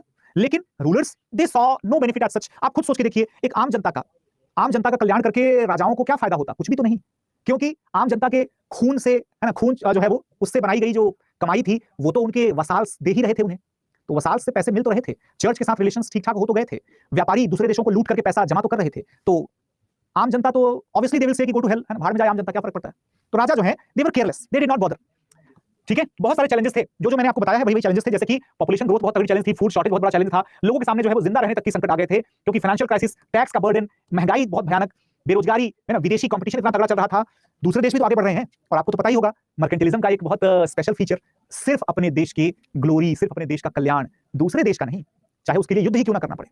ठीक है, जिसकी वजह से ज्यादा पैसे की लालच वाला फ्रांस का राजा बार बार दूसरे देशों के साथ युद्ध करता। और आप सब जानते हैं कि रिपीटेड वॉर्स में रिसोर्सेज बहुत ज्यादा डिस्ट्रॉय होते हैं, और डिस्ट्रॉयड रिसोर्सेज का पूरा बर्डन किस पर पड़ता है? आम जनता पर पड़ता है। और आम जनता यानी कि कौन? वही जो टैक्स देने वाली जनता है। जरा इसको देखिए, ये आप लोगों को दिख तो नहीं रहा होगा, बट फिर भी देख सकते हैं, मतलब जितना मैं लिख रहा हूं उसको देख लीजिए। किंग सबसे टॉप पर कौन है भैया? सबसे टॉप पर है किंग, है ना, फ्रांस का एक सेटअप आप देखिए। यहां पर जो राजा है, इसके पास सारी चीजों का कंट्रोल है, absolute, he is a pure autocrat, pure autocratic, ठीक है ना, यानी कि पूर्ण, है ना, या सॉरी, पूर्ण अधिनायक या निरंकुश, ठीक है। तो पूर्णता जो है ये क्या है? निरंकुश है। उसके बाद दोस्तों, जो फ्रांस की सोसाइटी थी, दरअसल में ये सोसाइटी दरअसल में 3 एस्टेट्स में डिवाइडेड थी, 3 एस्टेट्स में डिवाइडेड थी, ध्यान रखिएगा। फर्स्ट एस्टेट जो कि यहां पर आपको दिख रहा होगा, है ना, ये फर्स्ट एस्टेट किसका है? फर्स्ट एस्टेट जो है दोस्तों, ये टोपी दिखाई दे रही है क्या आप लोगों को, या कैप? The first estate was, that was the religious clergy, religious clergies, ठीक है, यानी कि धार्मिक जो वर्ग था, जिसमें कि पोप का रिप्रेजेंटेटिव जो कार्डिनल्स होते थे, बिशप्स होते थे, प्रीस्ट होते थे, पास्टर्स होते थे, यानी चर्च के पदाधिकारी, ये लोग जो हैं सबसे पहले एस्टेट में आते थे। ठीक है, सेकंड एस्टेट में कौन आता था भाई? दोस्तों सेकंड एस्टेट में आपको यहां पर दिख रहा होगा, ये देखो क्या लिखा हुआ है, सेकंड एस्टेट में, है ना, जो कि नोबल्स आते थे। इसमें देखिएगा थोड़ा सा तोप के गोले वगैरह दिख रहे होंगे कुछ इस तरीके के, है ना, यानी कि हम इसमें कह सकते हैं द रॉयल, ठीक है ना, मिलिट्री कमांडर्स, है ना, वसाल्स एंड अदर लैंडलॉर्ड्स, ठीक है, अरिस्टोक्रेट्स। दोस्तों ये लोग जो है सेकंड एस्टेट में आया करते थे, जो कि अरिस्टोक्रेटिक थे, लैंडलॉर्ड्स थे, यानी कि बड़े जमींदार हो गए, बड़े सामंत हो गए, सेना के कमांडर हो गए, गवर्नमेंट के कुछ अधिकारी हो गए, ये सब लोग जो है यानी कि कुल मिलाकर के ruling class, ruling elites, they were in the second estate. जो थर्ड एस्टेट है दोस्तों, ये थर्ड एस्टेट में याद रखिएगा कौन लोग आते हैं? थर्ड एस्टेट में ये पूरी की पूरी जनता आती है, पूरी की पूरी जनता। इनके ऊपर ये पैसे का निशान क्यों बना हुआ है? Right, the only tax payer group. सोचो जरा कैसा लगेगा आज के भारत में कि मुकेश अंबानी लोगों को बोला जाए कि भैया आप लोग तो बहुत रईस हैं, आप लोग सरकार के एकदम स्पेशल लोग हैं, डोंट पे एनी टैक्सेस, कोई टैक्स नहीं पे करेगा। अच्छा, आपकी सैलरी 50 लाख रुपए की है एक साल में, आप बिल्कुल भी टैक्स पे नहीं करेंगे। अच्छा, आप सिविल सर्वेंट हैं क्या? Don't pay any taxes. तो टैक्स कौन पे करेगा? वो जो मछली पकड़ने जाता है, वो जो जंगल में गाय चराने जाता है, वो जो जाल लेकर के समुद्र में मछलियां पकड़ के लाता है, ठीक है ना, वो जो लकड़ी काटने जाता है, जो खेती बाड़ी करता है, ठीक है, जो दिहाड़ी करता है, मजदूरी करता है, वो लोग टैक्स पे करेंगे, और ज्यादा टैक्स वही लोग पे करेंगे, सारा का सारा। This is very weird, very absurd even to imagine today, but this was the reality of the French society back then. So the entire taxpayers, they comprised of the third estate, and remember it included the educated middle classes, then laborers and small farmers, okay, and landless labourers, ठीक है, landless labourers. और दोस्तों इसमें भी अगर आप देखेंगे ना, तो सबसे ज्यादा जो संख्या थी, they were maximum in the number, maximum in the number. तो अब आप मुझे बताइए जरा, अब आपसे मेरा एक छोटा सा सवाल है सभी लोगों से, दैट व्हिच सेगमेंट और which section in this will lead the revolution of the France? Yes everybody, France की क्रांति को कौन सा सेक्शन लीड करेगा? जल्दी बताइए फटाफट से, which section will lead the revolution of France? Third estate, बहुत बढ़िया answer Jayant, very good Hrithik, everybody right. First class में यार देखो पब्लिक थोड़ी ज्यादा थी, और आज तीसरी ही क्लास है और पब्लिक जो है रिकॉर्डिंग पर शिफ्ट हो गई है। लाइव क्लास में क्या जोश ठंडा पड़ जाता है क्या? वसाज तो लीड नहीं कर सकते हैं Keshav. This third estate, the third estate जो है, they will lead the revolution, they will lead revolution. लेकिन अगर मैं आपसे पूछूं कि थर्ड एस्टेट में भी, राइट, थर्ड एस्टेट में भी कौन लीड करेगा, who will lead in the third estate also, इसमें से भी कौन लीड करेगा, जरा बताइए मुझे। हाँ जी, थर्ड एस्टेट में भी कौन लीड करेगा, दिमाग लगाइए। जयंत कुमार बहुत शानदार, लगता है पहले से ही पढ़ करके आप आए हुए हैं। आकाश बहुत अच्छे, एजुकेटेड, कावेरी वेरी गुड, यश बहुत अच्छे, सुष्मिता वेरी गुड, प्रदीप, गौतम, अर्चना, ओम, है ना, राघवेंद्र, वंश, यतेन, राइट, सभी ने बहुत अच्छा, सभी ने बहुत बढ़िया बताया कि आप समझिए कि थर्ड एस्टेट में, देखो हमेशा याद रखना, जब हम बात करते हैं गरीबों के बारे में, तो गरीब जिनके पास जमीन नहीं है, जिनके पास खाने को रोटी नहीं है, वो कभी भी क्रांति नहीं करते हैं जब तक उनको इस बात का एहसास ना दिलाया जाए कि उनके इस हालत का जिम्मेदार कौन है। बात मेरी ध्यान से सुनिएगा। दुनिया भर के सोसाइटी में दोस्तों, इस क्रांति के बाद जो है जितनी भी क्रांतियां हुई हैं, उन सभी क्रांतियों का कारण बन गई है फ्रांस की क्रांति, क्योंकि फ्रांस की क्रांति से हमें इतने सारे लेसन मिलते हैं। यस, त्रिशंकी गोधानी जी, दिख रहा है आपका मैसेज, है ना, अभी जस्ट दिखा है, एजुकेटेड सेक्शन आपने कहा है, दिखा मैंने, रेबेका और त्रिशंकी, ठीक है ना। तो फ्रांस की क्रांति ने यह साबित कर दिया कि आप गरीब से गरीब जनता को भी शासन प्रशासन के खिलाफ जो है आप उसे खड़ा कर सकते हैं, बशर्ते कि एक लीड करने वाला, एक नेतृत्व करने वाला जो है ग्रुप होना चाहिए। दरअसल में दोस्तों, फ्रांस की क्रांति में जो लोएस्ट सेक्शन था, ध्यान रखिएगा, इस सेक्शन ने क्या किया, इस सेक्शन ने लीड किया, उसमें भी जो पढ़ा लिखा वर्ग था उसने लीड किया। Got it. तो क्रांति के क्या क्या कारण होंगे दोस्तों, क्रांति के सामाजिक कारण होंगे, जैसे कि हमने अभी भी देखा कि भाई पुजारी जो वर्ग था या जो रिच एरिस्टोक्रेटिक क्लासेस थी, जो आम जनता थी, कितना डिफरेंस था दोनों सबके बीच में। पूरा टैक्स का बर्डन किस पर जा रहा है, आम जनता पर जा रहा है। और कुछ लोग ऐसे हैं जो रईस घरों में पैदा हुए हैं, तो उनको जन्म के आधार पर ही डिस्क्रिमिनेशन किया जा रहा है, उनको ज्यादा प्रिविलेजेस दी जा रही है। ठीक है, ब्रेक आप लोग यार बड़ा परेशान हो जाते हो, चलो है ना, ले जाओ ब्रेक ले जाओ, मतलब जब आप इंटरेस्ट ही नहीं ले रहे हो तो फिर ब्रेक ही ले लेते हैं, क्या कर सकते हैं, है ना। मुझे लगता तो नहीं है कि इतना ज्यादा बोरिंग चल रहा होगा, कुछ लोगों को नींद आ रही होगी, बात अलग है, बट इट्स ओके। यार देखो, क्लास बहुत ज्यादा बोरिंग चल रही है क्या, ऐसा मतलब आपको लग रहा हो तो प्लीज बता दीजिएगा, मैं खुद ही पूछ लेता हूं भाई, है ना। मतलब आप किसी और से कहें इससे अच्छा मुझसे ही कह दीजिए। हाँ, ऐसा है क्या। टाइम लिमिट तो यार देखो, मुझे लगता है 9 बजे ही रहेगा, तो मैं 9 बजे ही खत्म करना चाहूंगा। ठीक है, 9 बजे ही खत्म करना चाहूंगा मैं, डोंट वरी। तो टाइम हो गया है 7, राइट, 7:48, और अब जो है हम लोग वापस आएंगे कब, 8 बज के जो है 8 बजे कितने बजे, 4। ठीक है सर, स्लो हो रहा है थोड़ा, नॉट बोरिंग। राहुल, स्लो इसलिए हो रहा है क्योंकि आपके अलावा बहुत सारे बच्चे और हैं जिन्होंने पहले कभी पढ़ाई नहीं, तो that the limitations of the human body, mind and body की बातें ना किया करिए, limitations are always there, limitations होंगी, ध्यान रखिएगा। अदरवाइज ऐसे ही नहीं लोग गिनीज वर्ल्ड रिकॉर्ड होल्डर बन जाते हैं। खैर, it depends upon our own mental strength. Alright dear, चलो आते हैं वापस।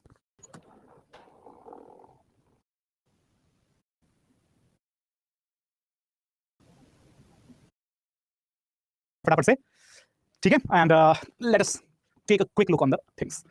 तो दोस्तों, राजनीतिक कारणों की हम लोग शुरुआत करते हैं फटाफट से। आप सभी लोग ध्यान रखिएगा, अभी मेरे ख्याल से कोई बचा नहीं होगा, everybody is here, so let's continue quickly. हम लोगों ने देखा था कि सोशल कॉजेस बहुत सारे थे, यानी कि सोसाइटी में जिस तरीके से बंटवारा हुआ था, first state, second state, third state, जिस तरीके से इनकम की डिसिमिलैरिटी थी, सोसाइटी में पोजीशन की डिसिमिलैरिटी थी, जिस तरीके से टैक्सेशन का बर्डन था, उसके अलावा दोस्तों एक बहुत इंपॉर्टेंट बात यह भी है, पॉलिटिकल फैक्टर्स भी बहुत ज्यादा खराब थे। दरअसल में फ्रांस के राजा का, मैंने आपको बताया था, पूरी तरीके से निरंकुश, टोटली ऑटोक्रेटिक रूल चलता था, जिसमें सारी की सारी पावर्स सेंट्रलाइज थी। लुई नाम के जो टाइटल्स लेते थे रूलर, है ना, ब्राबन डायनेस्टी के रूलर्स के पास पूरी तरीके से पावर उनके हाथों में कॉन्सेंट्रेटेड थी। इसके अलावा दोस्तों एक नियम देखिएगा, दरअसल में फ्रांस में एक, है ना, असेंबली, या जिसको कहते थे एस्टेट्स जनरली, जिसको बोलते थे, ध्यान रखिएगा। आप इसको मान सकते हैं कि the assembly of all the 3 estates, ठीक है ना। फ्रांस में एक बॉडी हुआ करती थी जिसको हम कहते हैं estates generally, political body. This political body, this was reduced to ineffective organization।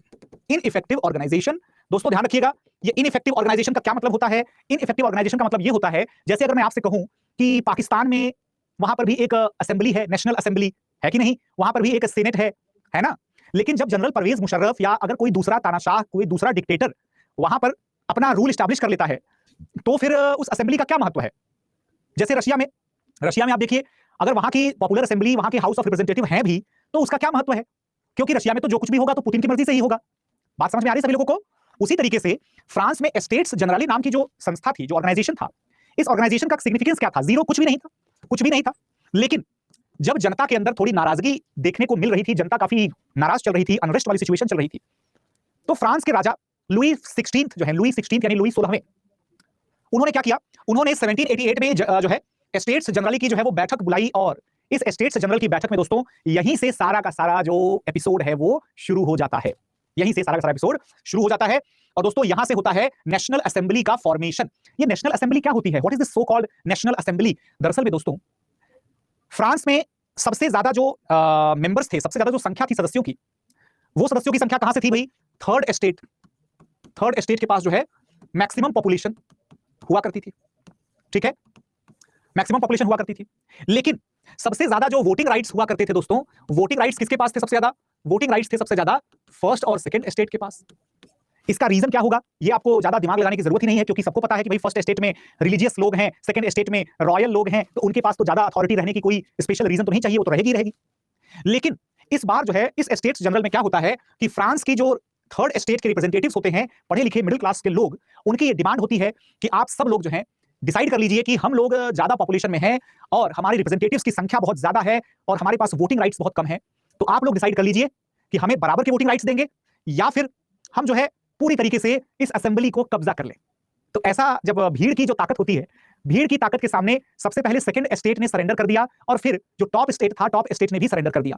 तो कुल मिलाकर के जो ये नेशनल जो कहते हैं जो स्टेट्स जनरल था, जिसमें फर्स्ट सेकंड और थर्ड वाला जो ग्रुप थे, इन सभी लोगों ने मिलकर के क्या कर लिया? इन सभी ने मिलकर के अपना नेशनल असेंबली डिक्लेयर कर दिया।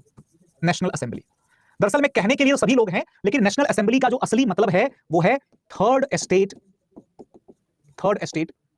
जनरल, ठीक है, third estate general. Got it everyone? अब इसमें तोषण कुमार का एक बड़ा अच्छा, बड़ा ही लॉजिकल सा क्वेश्चन है कि सर जब मोनार्क था तो पार्लियामेंट कैसे आ गई? तोषण बाबू, इंग्लैंड में आप बताइए, क्या आज वहां पर मोनार्क नहीं है क्या? क्या आज वहां पर पार्लियामेंट नहीं है क्या? तो मतलब पार्लियामेंट्री सिस्टम का आप ये मत मीनिंग निकालिएगा कि पार्लियामेंट का मतलब जनता का रिप्रेजेंटेटिव। जी नहीं, पार्लियामेंट को आप ऐसा समझिए कि जैसे राजा का एक सलाहकार परिषद, एक कंसल्टिंग बॉडी, जिसमें कि लैंडलॉर्ड्स हो गए या रिप्रेजेंटेटिव ऑफ रिलीजन हो गया, इस तरीके के कुछ लोग जो है बिठा दिए जाते थे कि चलो ठीक है भाई, आप सभी लोगों का क्या ओपिनियन है किसी मुद्दे पर, हम सुन लेंगे उस चीज को। डिसीजन मेकिंग पावर राजा के पास ही होती थी। Parliament was just a show piece, nothing powerful, no power at all, ठीक है। इसीलिए तो फ्रांस के लोगों ने जो है फ्रेंच फिलोसोफर्स की जब बातें फ्रांस के लोगों को प्रभावित करने लगती हैं, फ्रेंच फिलोसोफर्स कौन कौन, जैसे कि दोस्तों बहुत ज्यादा इंपॉर्टेंट है, देखिए जरा, जॉन जैक रूसो, राइट। इनको जीन जैक्स रूसो मत पढ़िएगा, it is read as John Jack या जॉन जॉक रूसो, राइट। ये जॉक, इसको जॉक पढ़ेंगे, इसको जॉन पढ़ेंगे, ठीक है ना। तो जॉन जॉक रूसो जो है, इन्होंने एक कॉन्सेप्ट दिया था सोशल कॉन्ट्रैक्ट का कॉन्सेप्ट। इस कॉन्सेप्ट को जब आप समझेंगे तो आपको मजा आ जाएगा। दरअसल में ये कहते हैं कि जो एक इंसान पैदा होता है ना, जो एक इंसान पैदा होता है वो इंडिपेंडेंट पैदा होता है, ठीक है ना। क्या पैदा होता है? इंडिपेंडेंट पैदा होता है। पूरी सोसाइटी में सभी लोग क्या हैं? सभी लोग इंडिपेंडेंट पैदा हुए हैं, ठीक है। और इन इंडिपेंडेंट लोगों ने क्या किया? इन इंडिपेंडेंट लोगों ने आपस में डिसाइड करके कुछ विशेष लोगों के ग्रुप के साथ में एक समझौता कर लिया। क्या कर लिया? एक समझौता कर लिया। कैसा समझौता? अपनी फ्रीडम का समझौता कर लिया। फ्रीडम का, है ना, क्या कर लिया? ट्रेड कर लिया, समझौता कर लिया।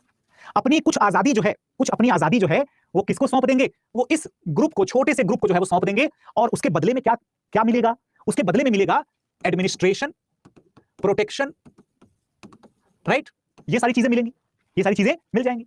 यानी कि दरअसल में जो सरकार होती है वो सरकार कोई भगवान की बनाई हुई अथॉरिटी के द्वारा, पुराना कॉन्सेप्ट क्या कहता है दोस्तों? ओल्ड कॉन्सेप्ट ऑफ स्टेट क्या कहता था? ये कहता था divine origin of the kingdom, है ना। या फिर ये कहता था the divinity of the ruler. बेटा आप सब लोगों ने एंशिएंट हिस्ट्री में, मेडिवल हिस्ट्री में पढ़ा कि नहीं पढ़ा? ये बताइए जरा मुझे। क्या आप लोगों ने डिवाइन राइट्स थ्योरी नहीं पढ़ा क्या? डिवाइन राइट्स थ्योरी आप लोगों ने नहीं पढ़ा क्या? क्या आप लोगों ने ये नहीं पढ़ा कि राजा जो है वो तभी राजा बनता है, राजा की दैवीयता का सिद्धांत, दैवीय प्रभुता का सिद्धांत। यानी कि जब तक ईश्वर की अनुकंपा नहीं होती तब तक कोई राजा नहीं बनता। यानी जनता का कोई रोल नहीं है सरकार में, भगवान के द्वारा डायरेक्ट अथॉरिटी दिया गया है। Yes, this is why the ruler was regarded as the interlink between the common people and the God. तो गॉड का रिप्रेजेंटेटिव ऑन द अर्थ कौन था? रूलर था। लेकिन जॉन जॉक रूसो ने क्या कहा? जॉन जॉक रूसो ने कहा कि ये सब बकवास है। असली बात देखो, मैं बताता हूं, असली बात यह है कि सोशल कॉन्ट्रैक्ट होता है, इंसान का जन्म होता है और वो आजाद रहता है।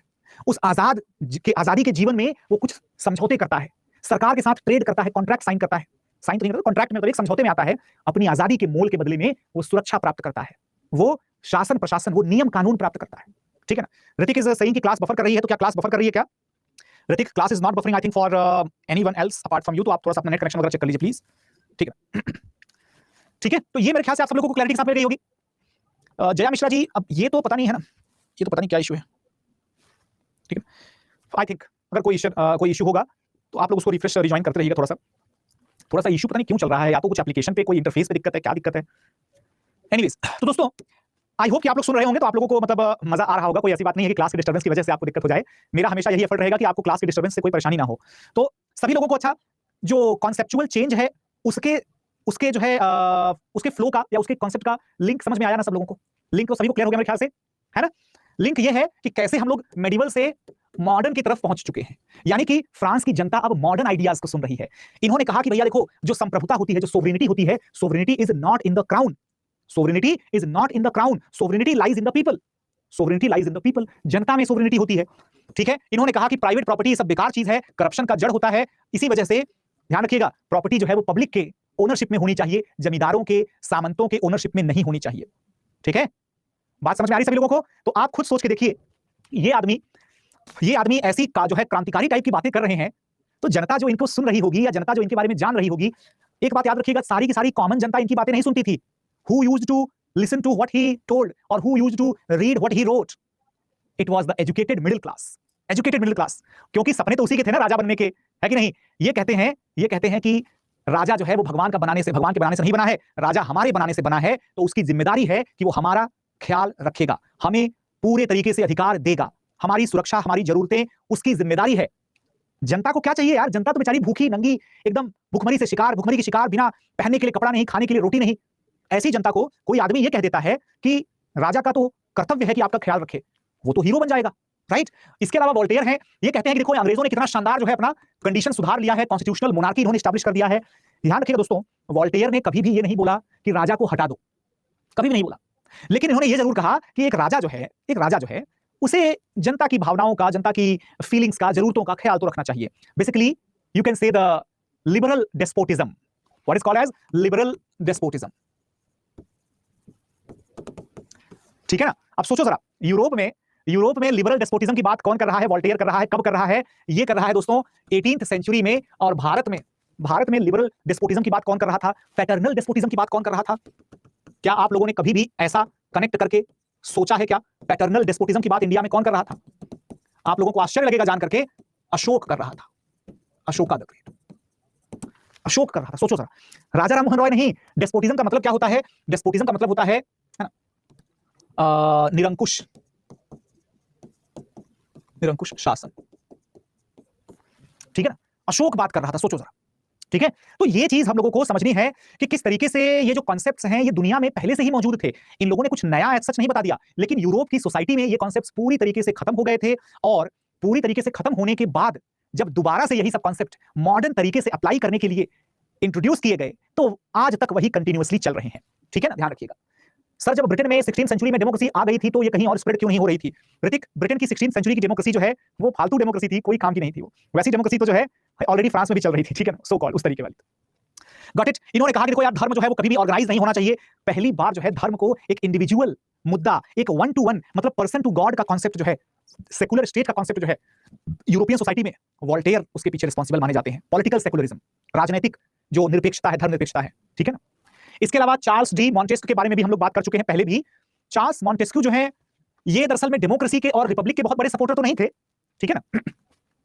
ये अपने जमाने के आप कह सकते हो कि उदारवादी नेता थे। He was a liberal person of his period who justified the division of powers, यानी कि चेक्स एंड बैलेंस होने चाहिए, चेक्स एंड बैलेंसेस, यानी कि नो कंसंट्रेशन ऑफ पावर, ठीक है, यानी कि एब्सोल्यूट सेपरेशन ऑफ पावर।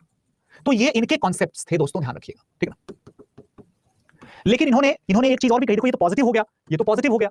इनका नेगेटिव क्या है?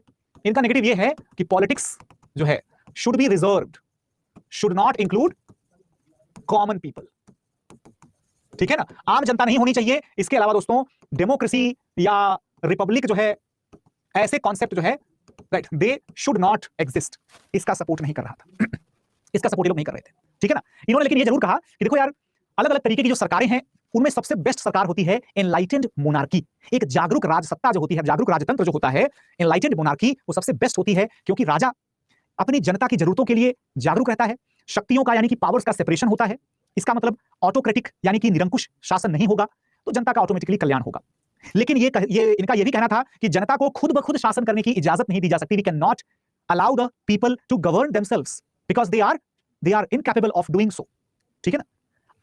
ईमानदारी से सोच के मुझे बताइएगा जरा, ईमानदारी से सोचिएगा, क्या सचमुच में जनता हमेशा समझदारी से भरा हुआ फैसला लेती है क्या?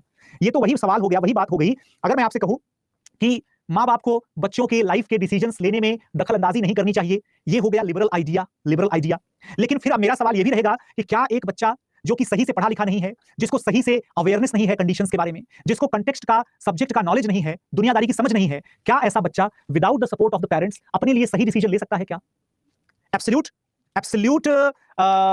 लिबरलिज्म या एब्सोल्यूट इंडिपेंडेंस की अगर मैं बात कर दूं तो 90% जो है बच्चे गलत डिसीजन लेंगे, है ना? तो दरअसल में उस जमाने के जो थिंकर्स हुआ करते थे, जो स्कॉलर्स हुआ करते थे दोस्तों, ये कहते थे कि देखो यार, सरकार को शक्तियों का विभाजन तो जरूर कर देना चाहिए फेडरल सिस्टम जैसा, लेकिन प्लीज पब्लिक को गवर्नमेंट चलाने के लिए मत बोलो। पब्लिक को गवर्नमेंट चलाने आता ही नहीं है, क्योंकि पब्लिक के पास उतनी अंडरस्टैंडिंग, उतनी अवेयरनेस, उतनी कैपेबिलिटी नहीं है। तो उस जमाने के हिसाब से ये लोग पूरी तरीके से गलत भी नहीं थे और पूरी तरीके से सही भी नहीं थे, जाहिर सी बात। Now no they decided the aggression. Exactly sir, obviously Aditya बिल्कुल सही कह रहे हैं। के गुप्ता जी कहते हैं कि only educated people should vote, not educated my dear, but the well informed and aware people should vote. ठीक है ना? वेल इन्फॉर्म्ड मतलब कि जिसको सच्चाई का पता हो, मिसगाइडेड टाइप के लोग नहीं। जैसे कि अभी मैं पता है क्या, मैं क्या करता हूं, मैं ट्विटर पर या बाकी के सोशल मीडिया पर अपने देश की हर तरीके की सोच रखने वाली जनता को फॉलो करता हूं। एक्सट्रीम, दोनों साइड के एक्सट्रीम्स को फॉलो करता हूं, चाहे वो कास्ट बेस हो, चाहे वो रिलीजियस मैटर हो, चाहे कुछ भी हो। इससे पता चलता है कि लोग कितना हद तक सोच सकते हैं। मतलब this actually shows the ideological gap, the ideological width in our country at this moment. और इतना ही नहीं, लोग सोचो जरा, इस बात को मानने को तैयार हैं कि उल्टी गंगा बहा रहे हैं कि पाली भाषा जो है वो भाषा संस्कृत से निकली हुई है। ठीक है ना? इस तरीके की बातों पर लोग विश्वास कर रहे हैं, आंख मूंद कर विश्वास कर रहे हैं। ठीक है? लेकिन सर, जब उनके सामने एक सवाल अगर उनके सामने रख दो कि बेटा ये बताओ कि पाली भाषा अगर पहले की है तो पूरा का पूरा बुद्धिस्ट लिटरेचर पाली भाषा में है, और इसलिए कह रहे हैं क्योंकि ऐसे लोगों के अकॉर्डिंग बुद्धिज्म जो है, Buddhism came earlier than the Vedic culture. तो मैंने कहा कि एक बात बताओ कि अगर वैदिक कल्चर के पहले आया बुद्धिज्म, तो बुद्धिज्म जिस समाज को सुधारने की कोशिश कर रहा था उसमें बुराइयां क्या चल रही थी? तो उन्होंने कहा कि यही यज्ञ होता था, बलि होती थी, पता नहीं क्या क्या होता था, है ना, जातिवाद होता था, ये वो। तो मैंने कहा कि ये सब कौन करता था? तो बोले कि सब ब्राह्मणवादी लोग करते थे। तो मैंने कहा कि बेटा, ब्राह्मण कौन सी भाषा बोलते थे? तो उन्होंने बोला कि संस्कृत भाषा बोलते थे। तो मैंने कहा कि या तो डिसाइड कर लो, या तो ब्राह्मण संस्कृत भाषा बोलते थे, या फिर पाली भी ब्राह्मणों की भाषा है, क्योंकि बुद्धिज्म के होने का रीजन ही क्या है? समाज से शोषण को दूर करना, और शोषण करने वाले अगर संस्कृत बोलते हैं तो अब आप सोच लीजिए फिर। तो मतलब समाज से लॉजिक पूरा खत्म होता जा रहा है, राइट? और मैं इस बात से बड़ा परेशान रहता हूं कि जो मेरा स्टूडेंट है, दरअसल में मैं हमेशा जो है अपने स्टूडेंट्स के बारे में इस बात को लेकर के बड़ा चिंतित रहता हूं कि कभी भी जो बच्चा हिस्ट्री पढ़ करके जाए, कम से कम वो बाहर जाकर के नाक ना कटवा दे मेरी, है ना, कि कम से कम ऐसा कुछ ना बोल दे कि जो हिस्टोरिकली, लॉजिकली, साइंटिफिकली गलत साबित हो जाए। ठीक है ना? एनीवेज, तो ये जो है आप सभी लोगों को ध्यान रखना है, हर एक सोसाइटी का एक कैरेक्टर होता है। कंटेम्प्रेरी फ्रेंच सोसाइटी के भी जो है दोस्तों एक इकोनॉमिक कैरेक्टर्स की मैं बात अगर करूं तो आप देखिएगा जरा, आप सभी को पता है ना, आप सभी को याद होगा, रिच और एरिस्टोक्रेटिक क्लासेस जो हैं, है ना, रिलीजियस क्लर्जीज जो हैं दोस्तों, ये लोग वसाल्स कहलाते थे, ये लोग जो है चर्च कहलाते थे, और ये लोग जो है नो टैक्स, कोई टैक्स नहीं पे करते थे। यानी कि इनके पास जो है वो वेल्थ एक्यूमुलेशन होगा, क्या होगा? वेल्थ एक्यूमुलेशन होगा, है ना, यानी कि संपत्ति का संचय होगा, है ना, संपत्ति का संचय। अब जब संपत्ति संचय हो रहा है, आप खुद सोच के देखिए जरा, संपत्ति संचय का अगर मतलब है राइट, कि पूरा का पूरा जो बर्डन आएगा किस पर आएगा भाई? पूरा का पूरा बर्डन जो है वो आएगा आम जनता पर, है ना, वो आम जनता पर आएगा। पूरा का पूरा बर्डन जो है टैक्सेशन का पड़ेगा मिडिल क्लास पर, लोअर क्लास पर, लैंडलेस लेबरर्स पर। तो जाहिर सी बात है यार, विद्रोह कौन करेगा? कौन करेगा रिवॉल्ट? रिवॉल्ट वही लोग करेंगे जिसको खाने की कीमतों के बढ़ने का असर पहुंचेगा, जिसको अमेरिका की लड़ाई में दखल करने की वजह से जो खर्चा बढ़ा है उसका भरपाई करना पड़ेगा, जिसके लिए कपड़े के मैन्युफैक्चरिंग की गिरावट की वजह से उसकी नौकरी चली जाएगी, उसके काम धंधे रुक जाएंगे, पैसा बंद हो जाएगा, उसको क्रांति करने का बहाना मिलेगा। ठीक है? हाँ जी। अब आपके इस कमेंट को क्रॉप करके आपके ऊपर हमला भी हो सकता है। अब देखो यार, इंसान अगर इतना डर करके जिएगा तो फिर तो बोलना छोड़ देना चाहिए मेरे ख्याल से, है ना। तो जिसको हमला करना होगा यार वो तो वैसे भी कर ही लेगा, ठीक है ना। और अगर आप में से कोई इतना काबिल महापुरुष है जो कि लाइव या रिकॉर्डिंग देखेगा और वो हमला करने की सोचेगा, तो फिर तो बड़ी ही, है ना, अफसोस की बात हो जाएगी, है ना। कम से कम कोई एस्टैब्लिश्ड अथॉरिटी हो जो चैलेंज करे, राइट, तो जाहिर सी बात है, गॉट इट। एनीवेज, आप सभी तो अभी मासूम बच्चे हैं, मैं तो यही मान के सोच रहा हूं कि आप सभी जो है वो अभी क्यूरियस स्टूडेंट्स हैं, जिसको कि अपना एक फ्यूचर, अपना एक जो है कह सकते हैं टारगेट लेकर के चलना है, ठीक है ना। निमीश कहते हैं सर एक बात तो यार खराब नहीं होनी चाहिए, मैं रिफ्रेश तो बोलना सही है दोस्तों। फ्रेंच रिवॉल्यूशन की टाइमलाइन जरा देखिएगा। आप लोगों को ये टाइमलाइन बहुत इंपॉर्टेंट है। पूरे एग्जामिनेशन में आपको बहुत कुछ लिखने की जरूरत नहीं पड़ती कि कहां पर कौन सी घटना हुई थी, कौन सी जो है चीजें हुई थी, या कौन सा जो है युद्ध हुआ था, राइट। तो ऐसा आपको याद नहीं है करने की जरूरत, ठीक है ना। आपको क्या याद रखना है कि पहले क्या हुआ था, फिर क्या हुआ था, फिर क्या हुआ था, फिर क्या हुआ। टाइमलाइन याद करने की जरूरत है बस, ठीक है। And there are no as such technical glitches going on, ठीक है ना। अरे भाई आप लोग कितने परेशान हो यार, कितने परेशान हो। किसी टेल मी गाइस, अगर मैं डाउट्स कौन से आ जाते हैं, आप लोगों को ईमेल एड्रेस है, ठीक है, मैकेनिकल तरीके से चाहिए सब कुछ करके ना। पहले यहां पर फोकस करिए, ठीक है ना। लेट मी डिसाइड कि मुझे डाउट्स कब लेने हैं। थोड़ा सा है ना, मैं भी यही वो चीज है, यही वो चीज लोगों को डिसाइड करने दूं कि हाँ क्लास कब से, फिर मैं क्या कर रहा हूं, फिर whatever is good for you at the moment worry about it, ठीक है ना। आप उसकी चिंता मत करिए, होगा इस कंडीशन में। सर ओल्ड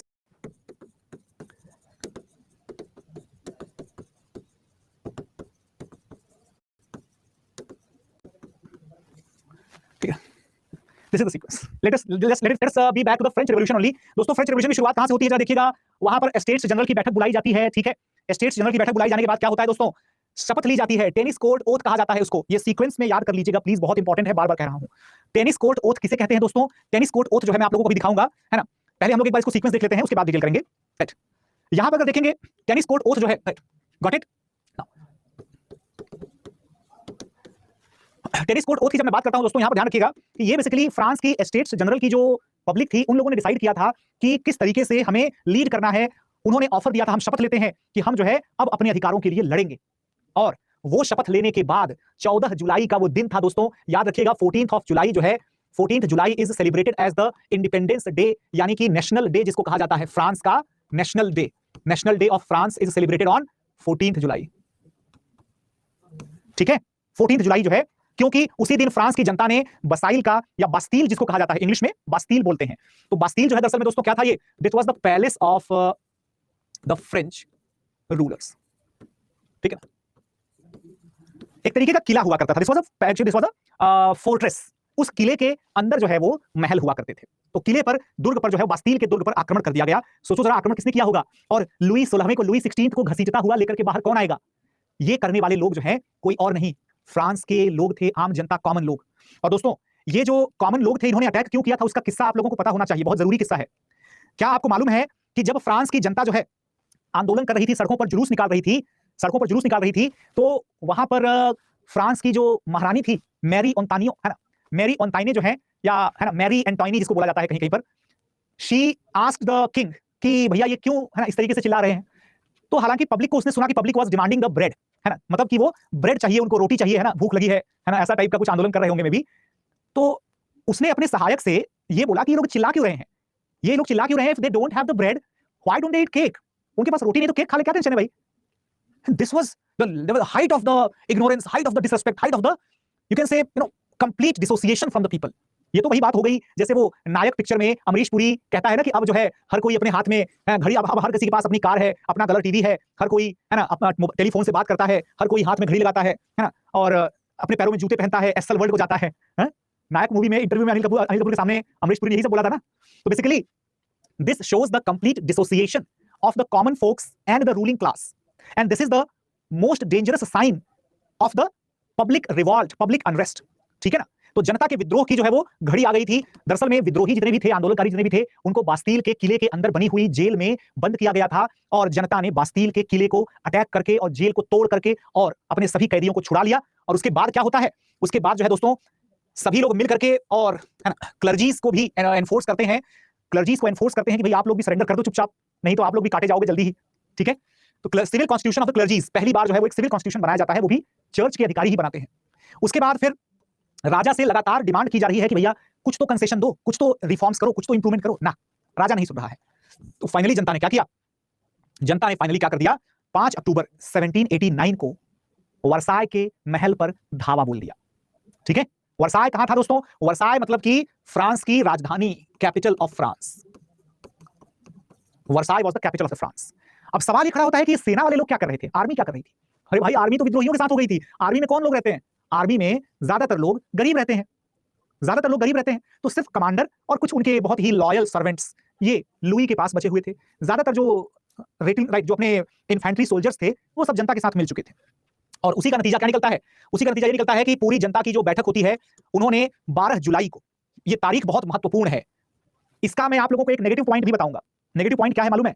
जरा ध्यान से पढ़िए। Declaration of the rights of the man and citizen, right, या rights of the citizen and the man.